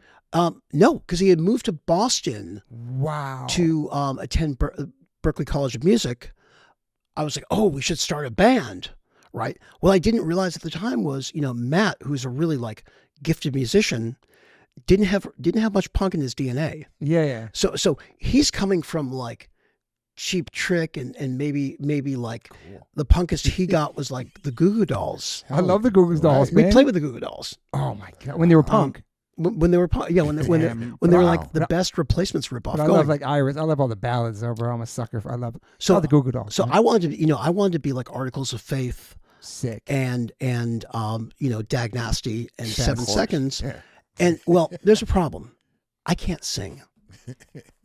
I'm a terrible singer. I have no sense of timing. But I did it, and we were lucky enough to make a record on Wishing Well. Wow, great label, man. Okay. That's right. Put a record in Richmond. I have it on my notes. Yep. Yes. Who funded and Uniform released Choice. the record? Yeah, of course. Yeah, that was it. Was literally Pat and Pat from Uniform Choice, and yeah, we got to play a bunch of really great shows. Got to play with some amazing bands. Was your band called Winds of Change back then? No, there was Winds of Change, and they were on Wishing Well. I thought. I just remember that band. I remember having that shirt or something. It was Wind of Change. Wind of Change. Yeah. I don't know if they. I'm trying to think of the band. Can I put Apology at the end of this podcast? Sure. Can you get me the audio from it? I love to have yeah, people yeah. hear it. Yeah, it'd be awesome, man. It's cool. That would be. I mean, it might have to come off of a YouTube. That's okay. We'll make it happen. Thing. I want people to hear it though. Hear your roots. It's cool. Yeah, I mean, the song "Pass You By" I think is actually a really good song. Yeah. I like the band I was in after that, called Grin. Yeah, I mentioned earlier. Grin, a little bit more, and that was with people who were probably a little bit more, who sort of were more on the same page. Mm-hmm. The bass player is a guy named Jeff Goddard, who later had a lot of success in kind of the indie rock world in a band called Karate. Okay, I remember that band Karate. Maybe yeah. And Karate's still a thing. Did they open up for Kung Fu? I'm just kidding. Hey, all right. You got dad jokes. joke. Dad joke. No, I do remember Karate. Yeah, but there was another Karate band. Audio Karate. There was another Karate band. Maybe. I don't know. Maybe. But there was so it was Jeff and also a guy named Pat Mahoney. I know Pat Mahoney. The name. Yeah, Pat was the third. Pat became the Dan O'Mahony. Oh, I think Dan O'Mahony. Not Dan O'Mahony. Okay. But Pat actually ended up in Uniform Choice at the very end, when Vic Menez was out of the band for a few months. Pat became the guitar player in the band. Okay. Damn. Who knew? I remember Dan O'Mahony. I know for an answer. Shout out to them. Yeah, shout out to Dan O'Mahony. I mean, just a wonderful, thoughtful, smart dude. Smart, poet, cantankerous, He hit me up like, recently character. about the podcast. About he might start his own podcast too. Yeah. Well, he did that podcast. Okay. Which I thought was great. Okay. He really he's a fantastic interviewer. Okay. Kind of Mahoney. Yeah. So yeah, I mean, so having the experience of being in those those two bands. Yeah. Like it definitely taught me a lot about like what it means to stand on stage. Yes. What it means to be in a recording studio. All of it. And why I'm better suited sitting on the other side of the being a fan. All right. Hey, at least you're honest. Yeah. Yeah. I mean it's again, an amazing experience. I'm glad I did it. Yeah. I'm glad, people like the Apology record. I think it's terrible. Yeah, I mean, guys like yourself, guys like Joe Foster. Oh yeah, Joe Foster from Ignite Crew. Yep. Yeah, dude. Like he's like I love that record. I go, cool. What was your last job you had that wasn't music industry job? I was a stock boy at a home goods store in Swampscott, Massachusetts. Wow. And Swampscott. Yeah, home of Al Quint. Oh wow. And actually now Spencer from Ice Nine Kills is originally from there. Oh wow. Vastly different eras. Yeah, I think I just met that guy the other day. Yeah, is he a drummer? No. Singer. Okay. Singer. Heard great things about it. One of those guys follows me. Heard great things about that band. Ice Nine Kills. But But they have like a hardcore kid right now. I ran into him at the Metallica thing. He's tatted up from Florida. He's playing drums with them or something. Oh yeah. Okay. They're definitely They like know about the core. they're Everybody knows about the core. Everybody knows. they don't hide their core. Okay. They don't hide it, you're right. But yeah, I mean, I remember one of the last afternoons I was working there. Al Quint picked me up, and I think we were off to go see Void, Agnostic Front, Murphy's Law, and Kill Slug. Jesus, bro. Yeah, I mean, it was just like, I've been very, very lucky and very fortunate that I've been able to, for the most part, made a living. Crazy, and paid my bills off of music. I mean, incredible, man. Oh, I think I had like when I went to Boston University, I did work in their media department. Media department. Okay. Yeah, like I delivered overhead projectors. Nice. Okay. And how'd you make it through this whole industry with no tattoos? I have one terrible tattoo. Okay. Wow. Nice. What is it? Is it a band? Is it a Tasmanian devil? No, it was I done. wish it was. It was. Yosemite Sam? No. But it's a TCP, taking care of business. Oh my Like- God! like Yes, yes. That was done by a guy named Errol, who actually designed the original Corrosion of Conformity logo. Wow. Then Civ had his way with my shoulder as well. So I have one tattoo. So Civ did it? Civ did part of it. Oh, okay. The good so part. he fixed it up. He fixed it up. He fixed it. Okay. He fixed it up. So Wow. I don't know. It's sort of like I don't know. One of those things I just never got around to. Yeah. It's okay. It's all right, Mike. What are some of your regrets you have? Besides that recording of Ian MacKay at the Vocalogy show that you lost. Regret is an interesting thing. Somebody wish you signed and didn't, or no, nothing like that. Oh, there's. Mike Kem was a huge one. Jesus. There's man. tons of that. I think regret is important. Yeah. I think it provides the basis of learning, and I think your takeaway. Like I've done things impulsively, I've done things out of fear. I've done things like I've made decisions that were probably not the most thought out. So you live and you learn. And I'm while not being a believer in predestination, I'm exactly where I'm supposed to be based on decisions I've made in my life, and damn, I'm happy. Yeah, I was gonna say in a good place right now. You're happy. Mm-hmm. Here's a question. What about social media? You on social media a lot? Yeah, I'm on social media. You can find me under the Gitter on Instagram. The Gitter. Do you spend a lot of time on there? I mean, I post pretty regularly. And it's fun. It's fancy. It's in a lot of ways it's fanzine brain. Mm. It's like I saw something cool last night. Check it out. Right. Yeah, that's a good point. Actually, Yeah. Never It's thought about it like that. yeah. It's I was kind of just like pulling together some ideas and some notes this morning, and the thought from activism to archivism Mm.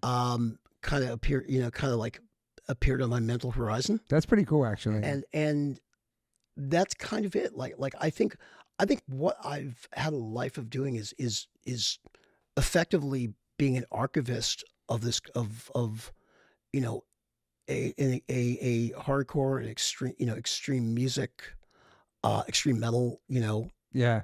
like culture, and luckily right place right time. Yeah. Got to see the bulk of it in real time. Yeah, you saw some incredible shows and bands, man. Yeah, and like honestly, like it's still I don't really want to really start another fan. I don't know the relevancy of starting another fanzine. Yeah. But I sure as hell like the notion of documentation, which also plays into being an A&R guy. Yeah, for sure. Like it's sort of like you hear something that's amazing, you want to capture that. Yeah, we're gonna take you to Discord to see the archives that Ian has in all alphabetical order. Everything, it's incredible, man. I can't wait to see every flyer, every show, every audio. He pulled out a postcard from my brother that he sent to Ian in 1985. He had that in the section. Like, just it's incredible. We gotta go like an adult vacation. Go there just to go in the basement, see everything where Minor Threat and Fugazi practice. I held the Straight Edge lyrics original. I held the original Sheep. It's incredible, man. And I think unreal, dude. Yeah, I think Ian's like sense of archivism and it's in the Smithsonian, a bunch of his stuff. It was for a second, yeah. Wow. And he's preserving a culture. The cool story is that they wanted the skateboard from the album cover, and he went over there, but then he jumped on it and skated up to the steps and gave it to him because it's like, it's just a skateboard to him. It's so fucking awesome, man. But that was in there as well. Yeah. He's like the epitome of punk rock. I mean, the Discord House is still there. It's like the longest standing, probably that, maybe Gilman Street. I'm not sure what others are left, but I think it's important to maintain, those. I mean, granted, are they our version of Graceland? Yeah, for sure, dude. But I think it's important to like maintain those aspects of culture. Absolutely. I mean, man. you go. I don't know if you've ever been in Oslo, Norway. Yeah. You can still go in the basement of Helvet. I didn't know that. The original black metal record store. Damn. I didn't know that. That's crazy. And so it's all of this, having these sort of, like locuses of history. It's important, because things get lost. Totally. Things get lost. Recordings get lost. Bands get forgotten. Paper gets completely lost. It's cool. It's archiving all this stuff for from the future. I mean, like we're sitting here looking at Roger's book, yeah, man, my book, Vinny's book. Talked about like some of the books that are coming out, and again, just maintaining that history. Mm-hmm. Yeah, keeping it alive, man. Yep. Did you ever sign any hip hop groups? No. Wow. No. And it's not because I don't. It's just where you work, the John you're in, yeah. Like some like 80s and 90s hip hop, be it Public Enemy, De La Soul, best, BDP. Oh yeah. Like they ooze punk. Absolutely, dude. And again, Fear of Black Planet's one of my favorite records ever. Great album. It's just it's a record the world needed. Yeah. So rebellious. Yeah. They were terrified to play that on the radio when it came out. I'm sure, man. It was just like even BDP, My Philosophy about Vegetarianism. Carrie Swan was talking about that in '88 too, man. Totally. And I think again, like more recent hip hop, I listen to from a distance. Yeah. But like the core stuff. Yeah. Mm-hmm. Is it's great It's great music. It's great rock and roll. What are you doing right now to stay healthy and like physically and mentally and all that stuff? You work out? Like, what you do? Gym. Nice. Try to not eat like crap. Yeah. I began juicing. Yeah, I'm on day 2 juice right now. Yeah. Juicing, augmenting, like, Yeah. but like, just using like trying to basically stay healthy. Yeah. I'm lucky. My dad's celebrating his 90th That's incredible, dude. Wow. year. Yeah. That's incredible, Year dude. in February. So it's like I like doing what I'm doing. Age has not slowed me down. Yeah. And I'm damn well not going to stop anytime of my own volition. Yeah. This is when you do the rest of your life, all music, that's it. I mean, there's definitely, who knows? But there's definitely some idols I have, people like Brett Gurewitz, Yeah. who I think are committed to music. Committed for life. Yeah, committed for life, Your exactly. favorite say? Yeah. People like John Peel, Mm. who I think has been insanely important to music culturally. Yeah. I think some of the great record company people, some of the great indie label people, it's who knows what tomorrow brings, Yeah. but this is still home. I love that, man. Yeah. I get inspired by Keith Morris, still Kevin Seconds, Vinny, John Roger. Brannon. Yeah, from Negative Approach, Kevin Sack, all these guys still playing, still killing it, man. Like in their 60s, dude. Like it's incredible, man. So for me, those are like my Keith and my Mick. I guess for other people's generations, these are our older dudes that are still killing it. You know what I mean? Yeah. Oh yeah. Derrick Green's out there killing it in his 50s. Yeah. I love it. I'm saying, it just keeps you young. Music keeps us young, man. I love it, dude. It's that spirit. It's Yeah. still there. For I sure. mean, not every artist has to do it. Yeah. There's a reason why we shouldn't see Minor Threat come back. Yeah, and I would honestly, I wouldn't say I wouldn't go, but I would if it happened. I'd be like, I don't know if I would. I don't know, man. I missed it. I missed it. Yeah, I don't know. I mean, Fugazi never broke up, so that's different. but- Fugazi never broke up. They're on hiatus. Yeah. But like when SSD was talking about like doing some shows, doing some performance again, Yeah. it's kind of like I don't know if we need that. Mm. It's a time and a place. If you weren't there, you weren't there. Yeah, You have the records to listen to. I don't there's- know. great records, and there's a video. Totally. There's been documented. It's Yeah. well documented. However, if you go see NA, 7 Seconds, Circle Jerks. Circle Jerks, Final Conflict, Mm-hmm. See Agnostic Front. Agnostic Front, Killing it, bro. like You see this time on tour with Yeah. Obituary, They're man. incredible. sick of it Yeah. all. Sick of it all. Yeah, man. Like Lou, get back out there. He will. He'll get out there. He'll get out there. Social Distortion. Mike Nestis went through some stuff. He's still performing. Still Yeah. performing. Yeah, Yeah. dude. I love it, man. know- It's all like you said, it's all we know. This is what we do. We love this. You know what I mean? It's like it's in us somehow. Yeah, I mean, it's and as long as we look for, I think the key thing is looking forward. Yeah. Not looking backwards. You're right. Yeah. Like You're right. don't. There are a lot of people who live in the past, and that's cool. But like, what about now? Now Well, it's really important. that's the thing. I think the three of us sitting here at this table have all done things that are very current. Mhm. But we're from the background we are, Yeah. but I think that has sort of been the gasoline that's got us to this point. Absolutely, Yeah, man. for sure. I love it. I love still playing music. I love still creating. I love still traveling. Once I'm there, but the flying sucks. But once I'm there and playing, I love playing the shows. I love being on stage. We're celebrating 30 years right now. I love it. I'm excited for this year, and I don't know. I still like playing. Yeah. Same with you, right? Yeah. Mm-hmm. You No guys doubt. are 40th for the Sepultura, though. It's crazy, man. It's awesome. Yeah. Every show is different. Yeah. It's still different. No, you killed it, dude. Yeah. You have so much knowledge, dude. It's Thank you. unreal, bro. I don't know how you sleep at night, dude. Do you sleep at night good? Soundly, How many hours you sleep? 8 hours? no. Is it hard for your mind to shut off? Yeah. I can see that. imagine, Yeah. All you drank was coffee today. You drink coffee a lot? Is that your thing? Yeah. All, No, actually, all throughout the day? No. I normally drink a cup and a half in the morning. Yeah. Just to and no more. For something like this where I know I have to be like, Oh, yeah, you're on it. You're fucking on it, dude. like Shout out to the coffee, dude. like it's kids on coffee. No, you're for kids on coffee. Kids on coffee. Yes, my chemistry sleep is not optional. Yeah, Wow. Totally. Yeah, I normally don't drink a lot of coffee, but I was like, okay, you need to fucking You're on it, dude. do things You like killed it, man. Hell Yeah, yeah. The fucking Gitter. I try to be very like,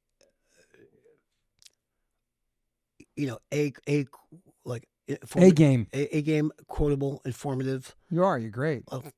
Education. I hate public speaking.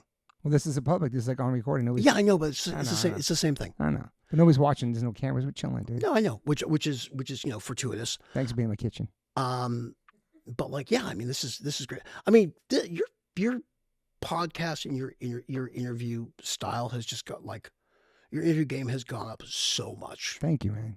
Like it's I appreciate it, man. like no, this is 6 years in the game now. Yeah. Slow clap, man. Thank you. I appreciate it, Derek. Yeah, no, it's Thanks for being always help me out too, man. Hell yeah.